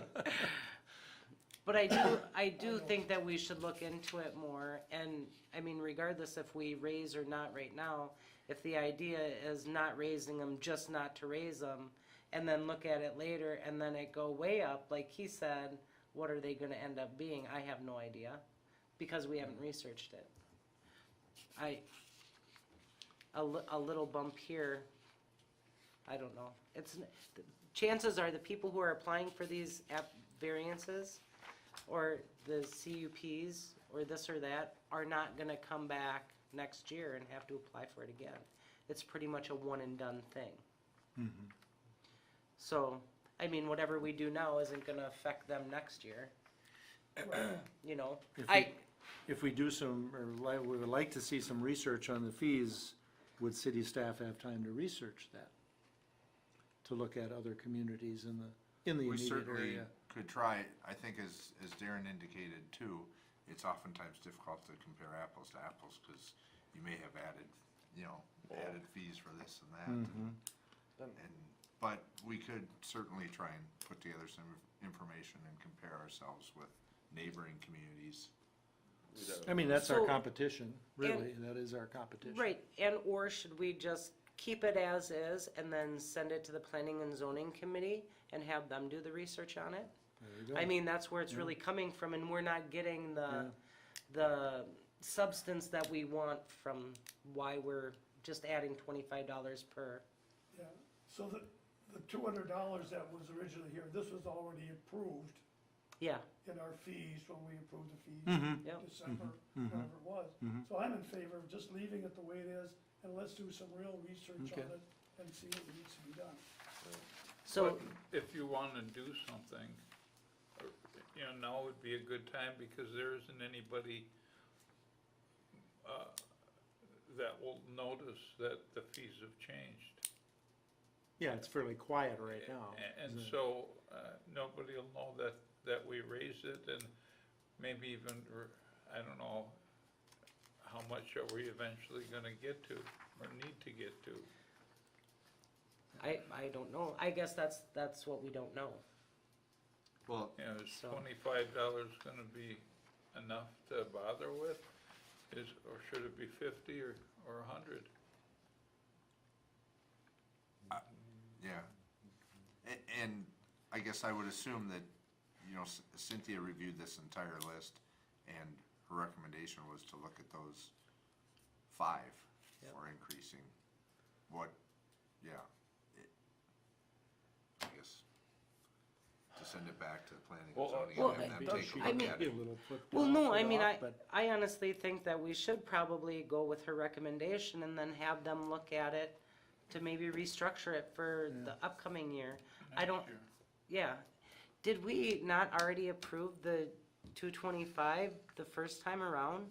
We when- tabled it to have more input. Like the very first time that we ran across this? Last time we talked about it, we tabled it, wanting more input from Cynthia as to what she felt was driving those costs. See, to me, we didn't get those answers. I mean, we got some numbers that, you know, were off by a lot of money, then we're gonna make up $100. So, I mean, I don't know. I mean, it's $25, it doesn't really matter, it's just. If we're gonna do $25, we should do 50 to make it worthwhile. Or 200. I mean, Okay, so what I'm getting from you is that you just don't feel like you have the information to justify why, or what the number was picked, right? right, I mean, $25 is it's $25, but it's just kind of a little token bump. Increment. And as far as, it's not gonna hurt the person that's applying for the variance or whatever it is, and it sure is gonna make a big difference on the city end. You know, if we're dealing with 10 applications this year, that's $250. You know, if we're gonna do it, we should either just leave it the way it is, or put a fee in there that's worthwhile doing.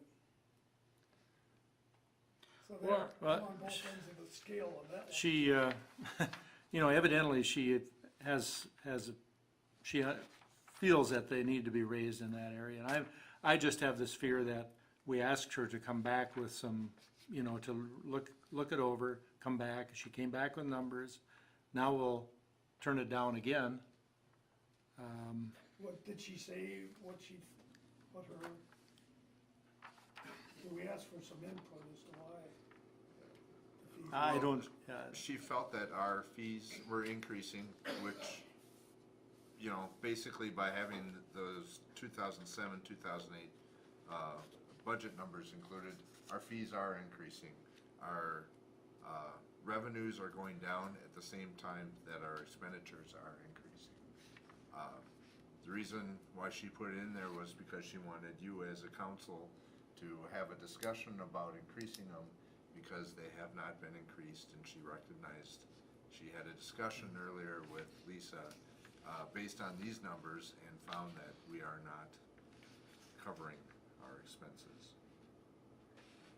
so I guess my point is she put some time in on it, and I think for the minimal amount that it would change it, yeah, it's not gonna be a world of difference one way or the other.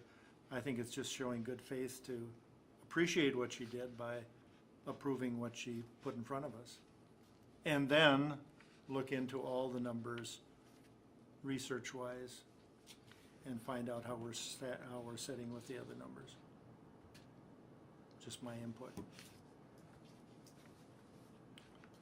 I think we're asking planning and zoning to do some work on and doing some research here, and we don't approve the 5 that she has up here, it may not be a good start. But, whatever. Couldn't that still be offensive to her? She gave you a recommendation, then, okay, now give us some more. Well, I think it's something to look into. I mean, we got other opinions or whatever too saying that a lot of communities do it way different. So, I mean, we can look at different things, how to weigh and see what would come in to better cover our costs in these sort of situations. And Darren did say our fees are way low. So Well, like some of the cities were like $100 Well- a quarter, $175, But and then some were like $175 plus, Yeah, so up to maybe 500. it gets hard to So the compare. 500, yeah, were a lot less, but Right, we're probably in the middle of the ballpark, so maybe on one, we might break even, the next one we might be losing money on. I guess this is probably just trying to get it closer to where we're breaking more even, I don't know, or at least recouping some of the. okay, here's. Okay, we've spent enough of time on this. Is there someone wishing to introduce a resolution or let it die? I'm gonna make a motion. Okay, it would be the resolution.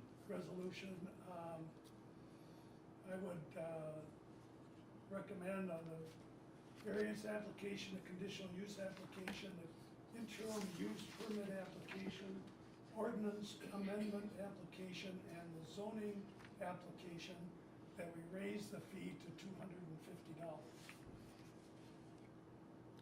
Okay, so you're introducing the resolution with those changes, in other words, right? Yes, Okay. There'll be all 5 of them? I wasn't listening as all you. 5. Okay. Okay, the resolution has been introduced by Councilmember Highland to raise the first 5 figures on the planning and zoning fees up to $250, plus recording fee. That would still be there. Is there a second?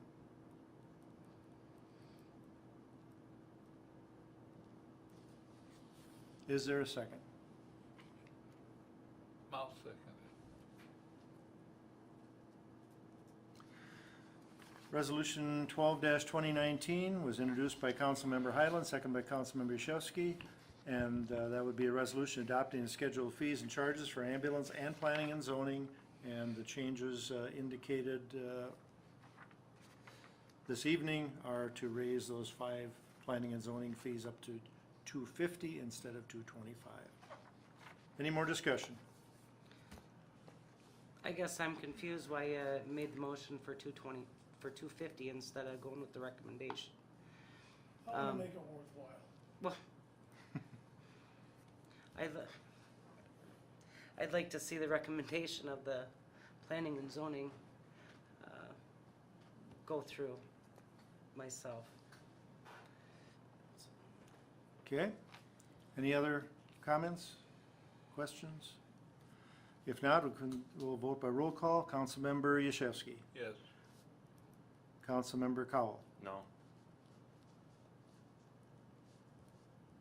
Councilmember Batcher. No. Councilmember Highland. Yes.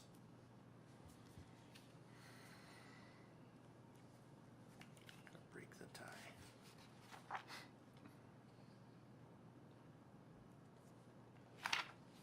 I'm gonna vote yes. Resolution passes on a vote of 3 to 2 with 1 absent.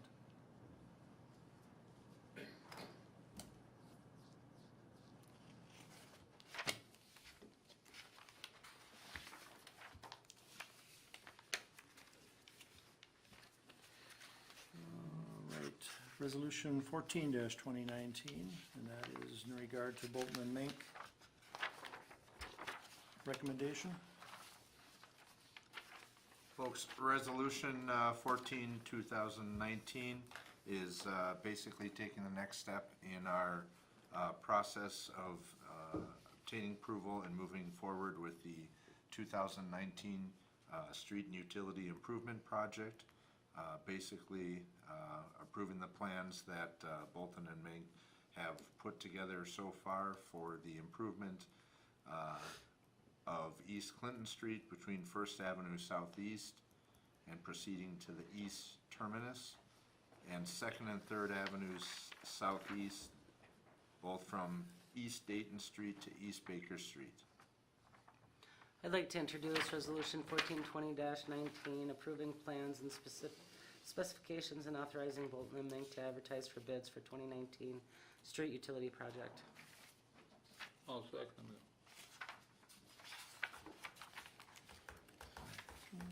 There we go.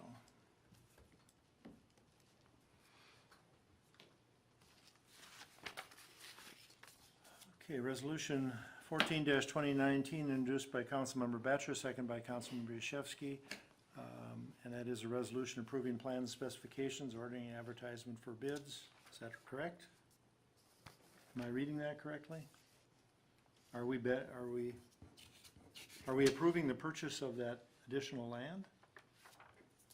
No, this is just proceeding with. With the street project. Street project. Okay, got it. That's further got it. down on the agenda. That's further down, okay, I'm sorry. I do have a question, no, I don't have a question on this one, it's on the other one. All right, Resolution 14-2019, again, a resolution approving plans and specifications and ordering advertisement for bids of the 2019 street project. Is there any discussion? Hearing none, vote by roll call. Councilmember Batchor. Yes. Councilmember Cowell. Yes. Councilmember Yashewski. Yes. Councilmember Highland. Yes. 4 in favor, none opposed, 1 absent. The resolution is adopted. Now we'll move down to the item number 14, the carpet for the library. Council members, Kathy Homey provided me with a copy of a quote from Bergman Interiors LLC out of Glencoe. Kathy and the library committee has been working on looking at some improvements to the library. One of the things that includes is getting new flooring. I've got a sample here if anybody would like to see it. And the quote, which is included for a total of $8,034.10. I did at the time ask Kathy if she had a second quote. She did not. I told her that typically we like to have 2 quotes. And so I will leave it up to you, but one possibility is that you go ahead and approve this while asking her to come back with a second quote. And if that second quote exceeds this amount, that granting permission to go ahead with the purchase. Adam, is there any, you're on the library committee, is there any? I guess not really. I mean, she did a lot of work with Bergman, so she has a pretty good relationship with them.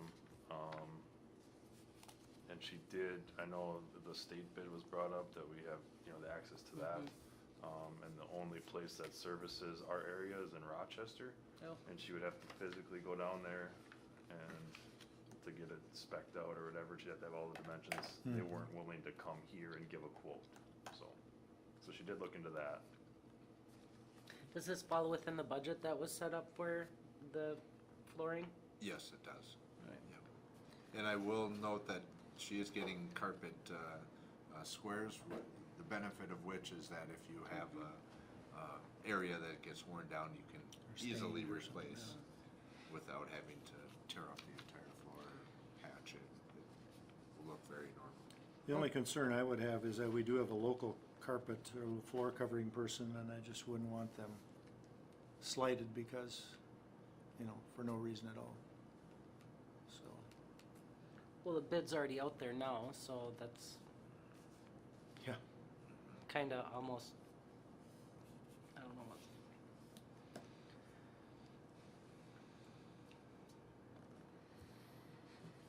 So how is this typically done as far as looking for bids for stuff like that? Is it just the Masami trying to go and find bids, who she asks. So it's not like advertised in the paper, it's not advertised anywhere else, it's not advertised up at the city hall here or anything like that, or?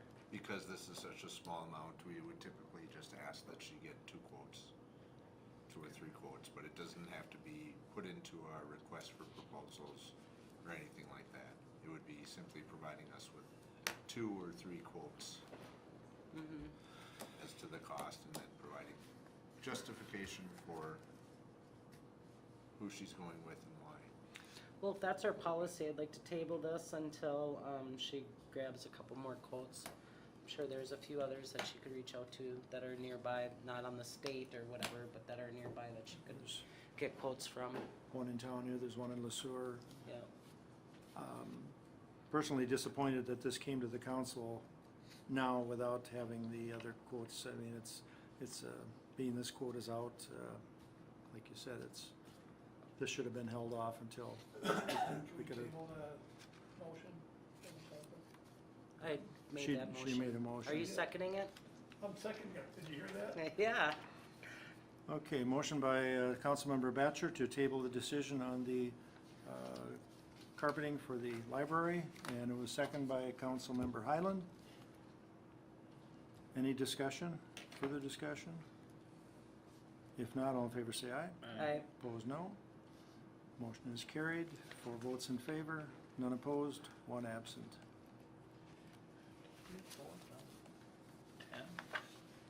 That was 14. Yeah, we didn't, did you skip over 10? Did we skip over 10? We did. We did. Yep. Do we need to go back to that? Is there anything you wanted to? I'm just looking at the time and wondering if maybe that isn't one that we want to postpone until the next meeting. Otherwise, I could quickly go through it with the council and. We've got somebody waiting in the audience here too, which I don't wanna make him wait. So if it's all the same to the council, can we move? Bring it back. Bring back number 10 to the next Yeah. meeting? That's good. Okay. All right, next one should be fairly quick. Item 15, approving the closure of the street for an auction. We have shared that information with the police department. They do not see any reason for objecting to that. Again, this will be Glenn and Kathy Von Eichen, who have rented space in the old NOAC building. They will now be auctioning off property that is currently stored in buildings. So what they request is to close West Adams Street from 6th Avenue Southwest to 7th Avenue. There's only one driveway along that street, and the individuals who are doing this will talk with them and get their agreement. But they would be looking to close the street on April 25th from noon to 7 p.m. I'll make a motion to approve the request from Pinsky Truckee Auctioneers to close the portion of West Adams from 6th Avenue Southwest to 7th Avenue Southwest on Thursday, April 25th from noon to 7 p.m. For the Von Eichen auction. Second. Motion by Councilmember Batcher, second by Councilmember Highland to approve the closure of the portion of West Adams Street that was described by Councilmember Batcher. Is there any questions? Hearing none, all in favor say aye. Aye. Opposed, no. Motion is carried, 4 votes in favor, 0 against, 1 absent. Moving down to item 17. As part of the 2019 street and utility improvement project, the city will be installing a pipe, will be piping stormwater that will be basically discarding into High Island Creek. In doing so, we are going across some cemetery property, but also need some access to the creek. In order to do that, we are having to go through one of the proposed plans is to go through Creek View Lane and then reach the creek. Jason Femright and myself met with a homeowner who owns a piece of land off of Creek View Lane. It will be important, I should say critical, for us to gain an easement there to run some of the stormwater piping across that individual's land to access the creek. Our initial plan, and the plan that we thought would be most direct, was to go between two properties. The individual owns two pieces of land there. We are going to go on the what would be the south side of the West side. or west side of the property, and then go through Creek View Lane. And in speaking with the individual, he had a preference that we go around the perimeter of his backyard. That would be the west side. You had it right the first time. The west. Yeah. The new proposed site is on the west side of his property. Yep. So the west and the north side of his property. Initially, the estimate as to what that cost would be was about $2,000 based on what Bolton and Mink has used in other easement purchases. The individual is asking for $5,000 for that permanent easement. In evaluating the city's options, the benefits of the city going that route versus our initial route is that we save about $19,600 by going that route. So looking to the council for approval of paying this individual $5,000 to gain easement, which will in the end save the city $19,600 by going this route. So the homeowner requested us go the second route, you said? Correct. And that saved us $20,000? Correct. And the engineer 'Cause we don't have to go cut into this the way street. Before, why? Huh? Why Because wasn't we don't that, have to cut into the We street don't well, I have to cut understand into that, the but why street. wasn't this way brought up before. before? I don't know. It's not the least direct way, that's for sure. Does it add on, I mean, it looks like it even adds on piping, the previous Maybe way. So it's just the street or whatever? Okay, yeah, I'll make a motion to approve, unless, Mayor, you had something maybe on this? Well, I know we had talked with the watershed board about the clean out that was to be, the sediment sump, which was to be in the cul-de-sac, right in the middle of it, under the initial proposal. Now with rerouting it, where will that end up being? Or will it be eliminated? Because the watershed board felt very strongly that that sediment sump should be in there, just like it was in our 2015 project. Correct. I have not had that discussion Okay. with Jason, but I assume that, well, It'll be and I should, yeah, that still would have to be in there, I believe. somewhere Somewhere. with a manhole. Yeah, okay. So maybe if That's you my want only- to approve it based on confirmation from Jason that clean out will still be Clean out sump would still be included Yes. in the project. as part I'll of it. make a motion Okay. to approve request of 2019 street utility project, to purchase property for permanent drainage and utility easement for $5,000, as long as the, whatever you said was Clean in out there. sump. Clean out sump is included. I'll second it. Okay, motion by Councilmember Cowell, second by Councilmember Yashewski to approve the request as part of the 2019 street utility project, and that is to purchase property for permanent drainage utility easement for $5,000, with the stipulation that the clean-out sump is still included in the project. Any questions? Discussion? Hearing none, all in favor say aye. Aye. Opposed, no. Motion carried, 4 yes, 0 no, and 1 absent. I just have a question on the piping coming out of the cul-de-sac going over to the creek. Maybe going north along the north edge of that house. We're not doing that. Not doing that Oh, anymore. we're doing the other one. Yeah, the other one. Oh, Yep. Around the backyard. Yeah, sort of the gold stripe around, to go on the edge between the cemetery and the, It And the actually property owner's makes more property. sense, cause if that lot was ever built upon, now you That freed would up be that whole, right. yeah. that would- true.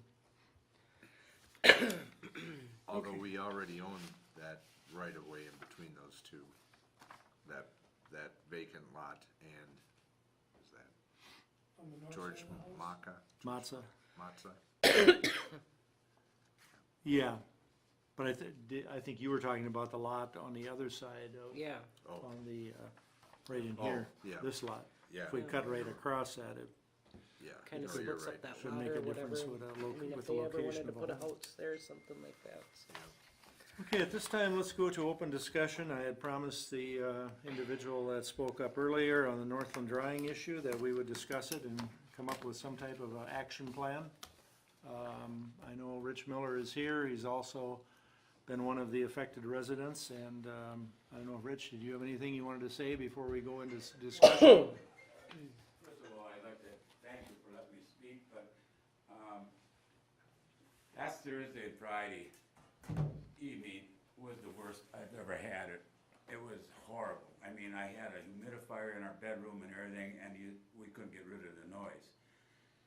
Tonight, it smells terrible down there. Usually it doesn't smell too bad. Yeah, It's the noise that's bothering us. yeah, yeah. So I went on a little trip today. I went past Winthrop where they have that corn plant. Mhm.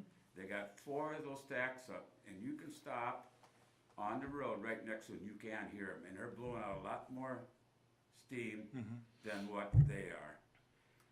But you can't hear them. You can roll your window down, you can park right alongside them, you can't hear them. I got out of the pickup tonight, you can hear it over here. Mhm. I talked to Tom Hattlestead, he hasn't been feeling real good, and he says, you know, it's just starting to bug the living heck out of him too, because he can hear it way by his place. Hmm. It's getting too ridiculous. I mean, I've been up to Pat, I haven't ever gotten mad, have I, Pat? No, you haven't. I bring Been it up, very respectful. but I tried to bring it up real, but it's getting ridiculous. Yeah. I mean, I'm not the only one. There was gonna be a bunch come up, and I said, you know, I was on the city council at one time, and I'd rather be up one and then say, having a whole bunch of people starting to talk, because that isn't right It's either. counterproductive, yeah. Right. Yeah. I'm just asking you guys to really, really look into somehow or another, you know, I think if you read my letter last time, but I was up here at the zoning board meeting, and I think it was Holderscheid or whatever, one of the bosses came up, and I came up and I said, is there gonna be lot of semis or noise? And he said, no. He said, there won't be maybe 1 or 2 semis a day, and you might hear a tow motor. But he said there won't be any noise. And I said, thank you and welcome to Arlington. That's the exact same words I said to him. He lied to me, because that isn't normal. Yeah. And I don't care what anybody says. My wife's a redhead. You're better off that she's at home right now. Yeah. But I'm just trying to plead with you guys, just come down there once. Oh, we we hear it all certainly over town. don't doubt it. It's terrible. And I think the remedy has been discovered Right. for it, but it just isn't getting done. You know, and, I'm starting to wonder when the man said there would be no noise, he lied right to my face, and I'm starting to wonder if they're not doing the same to you. I hate to think of it that way, Yeah. but, you know, something's gotta be done. You've gotten enough complaints, but as soon as Oh, people yeah. can lift them windows open in the spring and they hear that noise, you're gonna get a heck of a lot more. Yeah. And I don't know, how many jobs is it worth it? You know, what I'm saying. I don't want them to shut down. I'm glad they're here, but I just want it to be fixed. Yeah, I think we're all on the same page. I think Talking so. earlier, We are. like, you know, We feel the same, Yeah. Yeah. and we wanna get things done, but No, I worked for a township for 24 years. I know how it is with, you know, like city or township and stuff. but they're to a certain point Yeah, in whatever they do. They said 3 months. Yeah. They haven't done a darn thing over there. Right. It's gotten worse. And now I was told that they want to put another one in, dryer. Well, my word, I don't think that can happen. And like I said, I'm not the only one. I go all the way to Kevin Weber's and all that way, and they talk about it. So I'm just trying to, I'm plead with you guys. no, Because we hear you. I just, when you can't get any sleep at night, or during the day or anything, it works on a guy after a while. Yeah. And I've owned that house since 1973. I've had the factory, but you knew it was coming to an end. This is 24/7, Right. Yeah. you know, the noise. Yep. And so, I don't know, I just hope you guys can discuss something that will help us out. I really do. So. Sounds good. Thank you. Thanks, Rich, appreciate it. And understand, we are trying to do something. No, I understand that, but I'm just saying, Government moves it's slow. gonna have to move it along. Yeah, we understand. Okay, you take All right, care. thanks, Thanks, Rich. So, I mean, I have no idea what our actual legal options are, but like I said earlier, we need to be a lot more forceful and demand. I I think agree. we have Ross write up a letter to him and just say, we expect it done by, We have, at our last meeting, they said that it would take up to 3 months to remedy this. Remedy it, period, done. Right. And trace to when we had that meeting with them and post date that 3 months there, and if it's not done, then what do we do? well, I was gonna guess say, then what do can't we do? just- We can't just put the threat out there No. without any consequences. Right, but you have to throw whatever we're gonna do about it Yep, in that letter in as that well. letter, exactly. So, I don't know if we, I mean, what does the noise, There's gotta be somebody who has the authority to impose a fine or something on them. And I tried finding statutes and stuff, and it's not, all it really recommends is for citizens to fill out their complaint form. So maybe that's something we should start recommending to people if it's not fixed, and maybe if enough They're people fill out the they're gonna MPCA tell complaint you form. where to and go. then what? Go What do with they it. do about it? Oh, I'm not, I really- in the meantime, I don't know. yeah. I mean, I think we need to do something more forceful, but Well, for sure. I don't know what our I options. don't know what we can do. Right. I think we need to threaten with everything we can do. Yes. In other words, that's the end result. If you don't do it by such and such a date, this is what's going to happen. I heard 2 people tonight that are right on the brink of doing Yeah. something themselves. And pretty soon it's gonna be pitchforks and torches Yeah, circling yeah, Northland Drive. Yeah. And we don't wanna have that happen. No, I really feel, I mean, well, we all know what it's like when you don't get a good night's sleep. And you compound those by having a whole week or 2 of no sleep. And it's hard to carry, it's just hard to carry on, so, Here, And the piercing sound just, here's an email from Ross. I looked at the MPCA state statutes and there is no explanation of procedure. I would guess procedures are set out in the agency regulations somewhere. And then what he did is he asked us to inquire with Andrew, who is the individual who conducted our testing. And it's Andrew who,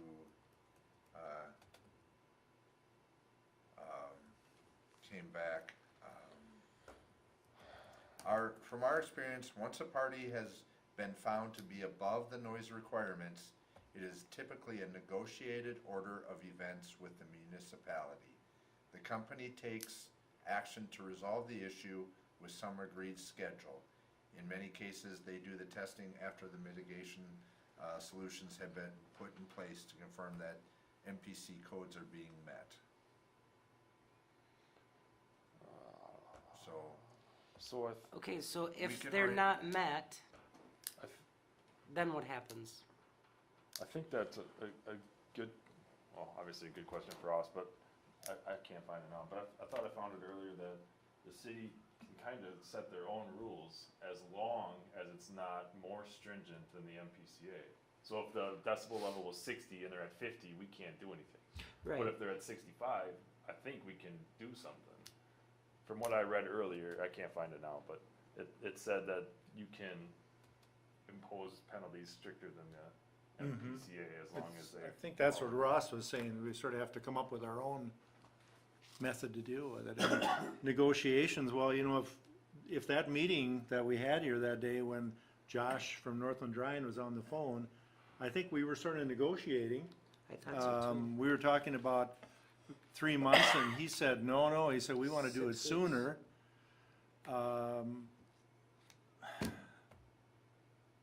And everyone agreed with him that we would like to get it done sooner, but now nothing has happened.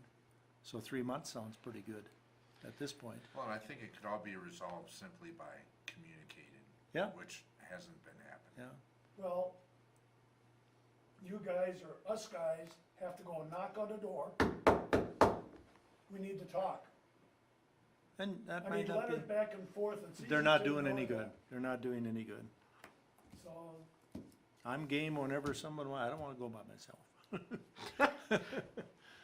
Well, But I would I've been go. I've been in it, and I've been going to all the meetings that we've had with them, and I'd be willing to go and talk with them or whatever too.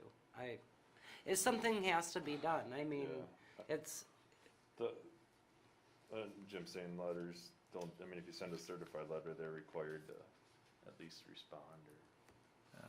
but they have But to if sign it- that they got it. Sign that they well, I get. mean, But at least, yeah, I don't know. up I'll go until with you, this, Rich. up until this point, we've I'm been, ready. we've been asking through a text or via an email or something like that, not an actual letter that's been sent to them.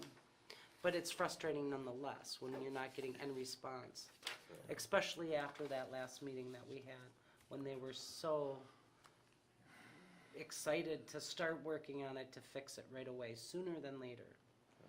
So- Laura did send them a official letter, basically wanting to start the time clock, which is, so they have received a letter from the city indicating that, you know, we had a meeting and that we came to an agreement that they were gonna take steps to resolve it.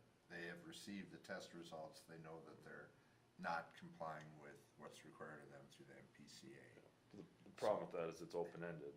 Yeah, So, I mean, I think if we, I mean, I know it's a letter, we can do both, but if we send a letter that gives them a date and whatever the thing we can do, whatever that is, the fine or whatever, include that in there. Yep. And then you Then- guys go there and meet with them. Subject to a fine X number of dollars a day until it's resolved. Right, absolutely, yeah, if Yes. that's legal, I'm all for that. well, yeah, I mean, not If it- that the money's gonna help anything, but maybe it'll motivate them to Right. get something done sooner than later. So I will send an email to Ross inquiring about fine, you know, consequences, not having this done within a set period of time, so not even saying 3 months, right? Unless we Well, go Huh? back, No, I would go back to go back when to we the had date that we meeting talked to them on the telephone. and start 3 months at that, 3 months At from that point, from there. yes. Cause we're halfway through that already. Yeah, Well, we visited them in, when was it, December? We had the tour. well, that's when we had the meeting, when we finally had that meeting When was did we in, walk through the mud? did we have that meeting in January Can't remember what it was, but. here on the phone with them? Well, I think we I need to think get it from Ross what will stand Yeah. up in court too. Do we have the authority to impose fines? Do we have the authority to shut them down if it comes to that? What will court back up? So, and then Ross is the guy that, you know, we can't go any further than what the court backs up because they'll throw it out if we, Well, Well, if, if we have a line of citizens testifying, well, yeah. you know, so the League of Minnesota Cities has a little paragraph or two regarding noise. And it talks about that, cities can still adopt local noise and control ordinances, but we can't set standards describing the maximum levels of sound pressure, that are it's more already been set. stringent, like you Yeah, said. that goes. So, but I mean, we can still do something about it, they have to meet that. Now, I don't know, do they close places down? I mean, or is it fines, or? We can have Ross, I would have time on Wednesday if someone would wanna go with me. But I think we need to get Ross's input first, Yes. and then from there, go from there. If he thinks it'd be a good idea for 2 or 3 of us to go there, I'm ready to go. Cause we don't wanna go to court, nobody wins on that deal. Yeah, no. Right. But we have to make sure that what we threaten to do We and follow what we through. can carry out and what we can do it would be, that we have the authority to do that. Yeah, that there's something that'll back us up. Right. And maybe the league would know that too, if they have something like that in there, so maybe we can check with I'm sure somebody. they've had. They just had a couple paragraphs, and I mean, honestly, that was one of the paragraphs, and the other one was just stating that the state law regulates noise, and that Yeah. noise is maybe injurious to human health. Yeah, and all of that's been proven, I mean, Well, yeah, we've we got- have testimony we're from all our done. residents. Yeah, we're done with that part of it, so. And I'm assuming that Laura or Annie are keeping track of the calls that come They in are. and Yeah. how many we get. They are, We can document, we have yep, 200 or 500 complaints or whatever the case may be. What is the breaking point? we probably have reached it already. I think we're there. I think we've reached it already. Yeah, I say do we need a motion or anything like that to have Ross, check on what, I don't think- Just I a don't directive just to a you, directive, okay. Yeah. Right, and I'd. Well- Go ahead. I'm fine with that. So I guess my question, if Ross comes back and says, no, there is no real clear guidance on what we can do for kind of consequences, I guess we just continue with the letter and try and, No, then we come up with a Right. consequence. But then, Okay. I mean, there's gotta be something. There's got- A fine or a fee or Talk to- something. Talk to John. Okay, I'm gonna look Well, we'd some have to more. develop write an ordinance pertaining to noise and decibel levels and so forth, and anybody beyond that is subject to tarring and feathering or burning at the stake or whatever. well, and that's where what we do have in our policy or our ordinance is reference to the MPCA statute, what they have for Yeah, and what- outdoor noise, because we've got, car motors, we've got indoor noise, but we don't have something specific to outdoor noise. We But does refer our- to the MPCA. Does our ordinance speak to if you're violating a noise ordinance, whether it be? Yes, it does. Okay, and what the punishment is, or what? And I've asked that question of Ross, and Ross has said that our ordinance does not apply, the MPCA ordinance is the one that applies to this situation. Cause I specifically asked that of Ross, can't we do something based on the, breaking our ordinance carries Right. consequences? Yeah. And he said this is an MPCA, so therefore we go that See, route. and that's kind of the opposite of what I read. Not that I'm not questioning Ross at all, but cause it said that we can create, as long as it's not more Exceeding. stringent than what theirs is. So, I mean, we definitely need to get clarification from somebody and get a firm answer, not that there is no clear guidelines. That's not, I mean, there has to be a clear guideline. They have decibel levels for a reason. If you Right. break the decibel levels, what happens? Yeah. There has to be somebody who knows that. Yeah, we can't have an ordinance that has penalties for nuisance properties or anything like that, but when it comes to noise, Right. nothing? Yeah. I mean, that doesn't seem right. I understand with following the state standards, I understand that, but then there should be punishment Yeah, You they know. can't just have a standard and not have nothing. and not have anything for There has to be violators. Something, yes. Yeah, You would think they can't, but we're talking about government here. I mean, and I hate to say it, because that struck me as extremely odd too, that you would have that, but not have consequences. So I specifically reached out to Ross and said, Ross, are you, and let me see if I can find it here, but Ross, just to confirm, the city ordinance takes a backseat to the penalties set forth by the MPCA in regards to Northland drawing, correct? Therefore, the attached documents do not apply to Northland Drawing since we have no specific city policy on outdoor noise from a business, but instead reference state statute with regards to noise violations. And I said, you know, I'm just trying to make sure I understand this to respond to residents. He says, that is correct. Our city code nuisance procedure is triggered by the local nuisances set out in code chapter 6. Pollution violations, including noise, are under state law, which we adopted at chapter section 6.01.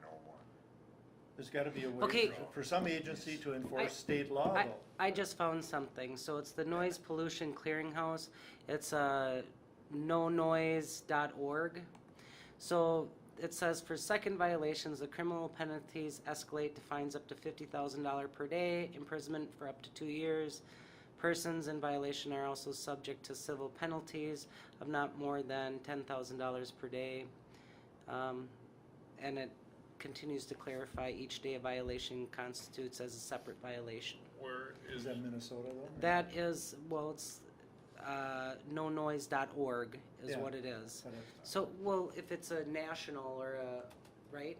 I don't know. That probably supersedes any state law too, but, I mean, if this is enacted here, it's from the EPA. Somebody at the league, I think. I think. And I'll share that website with Ross Yeah, as it's, well. it's, nonoise.org.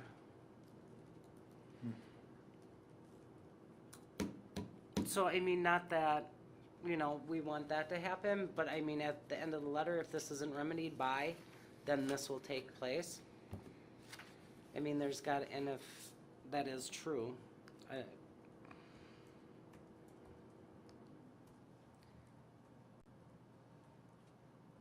Anybody have a recollection of when we had that conference call with Josh? And so when, in other words, when yeah. was that study done? Would've been like the when Was it the study January? Well, No, it was it was shortly after the February. study. It was February? First meeting in February. February, The yes. February 4th or whatever. February 4th. Workshop, Yeah. February 4th. Because I had jury duty that day. That could have Came been, out. Council So- workshop. February 4th, that evening is when we had that. was it? But we had the conference call in the middle of the day. Yeah, that was early. That was at 5 o'clock. Oh, We that's had that right, that's right. workshop. Okay, so February 4th. Just before the council meeting, where we Okay. talked about it again. Yep. So it's been 4 weeks to the day today. Mhm. So that's 1 month gone by. Yep. So honestly, by the 1st of May, And has anybody contacted the MPCA? I think there's been contact with MPCA, is there not? Or not? Because that'd be another place to contact since they're the ones that have the regulations. We, administration has reached out to them to ask them Yeah. about the process, and we really haven't No. gotten anywhere with They- them. they They have. want us to try and resolve it ourselves. Yeah.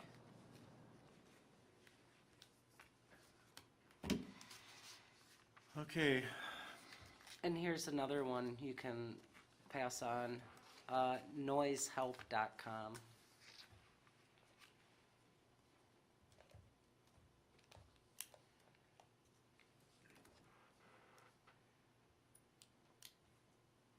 Okay. See, hopefully that has some help, but these may be organizations that are yeah, in other states, and maybe other states have different laws. Oh, for versus sure. the I'm MPCA. yeah. They have specific to Minnesota, but I'll share them with Ross and we'll see what options there are, so. I will keep you updated as Ross becomes aware of No, he's things. not feeling well too, so there could be tomorrow he won't be at the office. Correct, either, it so. could be on. So, But I think, calling League of Minnesota Cities might be another option, get their take on it and see what. I hate to go around Ross, but if he's not able to respond because he's not feeling well, I understand that, and we need to keep moving with it. Well, it falls under like the EPA or whatever too, United States Environmental Protection Agency, so So, and again, noise pollution. quick air thing, pollution. but in the statute, no person may violate the standards unless exempted. Any municipality having authority to regulate land use shall take all reasonable measures within its jurisdiction to prevent the establishment of land use activities listed in noise to be in any location where the standards will be violated immediately upon establishment of use. So that's clear as mud, but they're just basically saying you should, like what Pat said. That's our, I did Ordinance. reach out to League of Minnesota Cities, to several people. They ended up sending me over to the research department, having them look back to see if there are any other cities that have had this issue. And the response that I got, no, I'm not aware of any noise measuring devices available from the league. This was at a time when we were still exploring testing the noise. I took the liberty of looking for Arlington City ordinances online and find one that deals with noise that could apply, but that is up to the city attorney. And then sent me, see this nuisance ordinances, and strongly encourage you to have the city attorney review the ordinance and the complaints received to determine the best source of action for the city. So yeah, that's all right. But, so, I mean, we have reached out to a number. Okay, so this is, I just found this or whatever too, it's, let me go back one.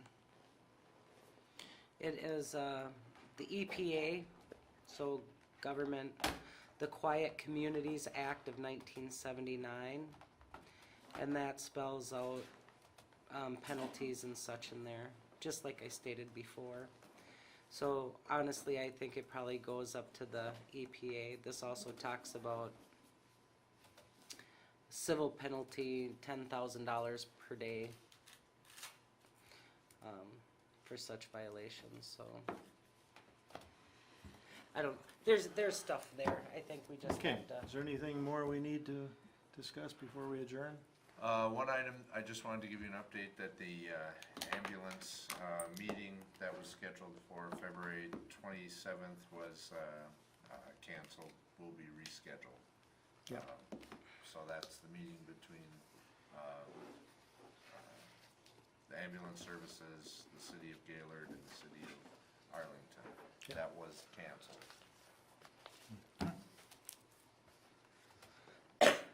Motion to adjourn. Second. Motion by Councilmember Highland, second by Councilmember Cowell to adjourn the meeting. All in favor say aye. Aye. Opposed, no. Motion is carried. Meeting adjourned at 9:33. That's gotta be one of the longest ones we've got. Yeah.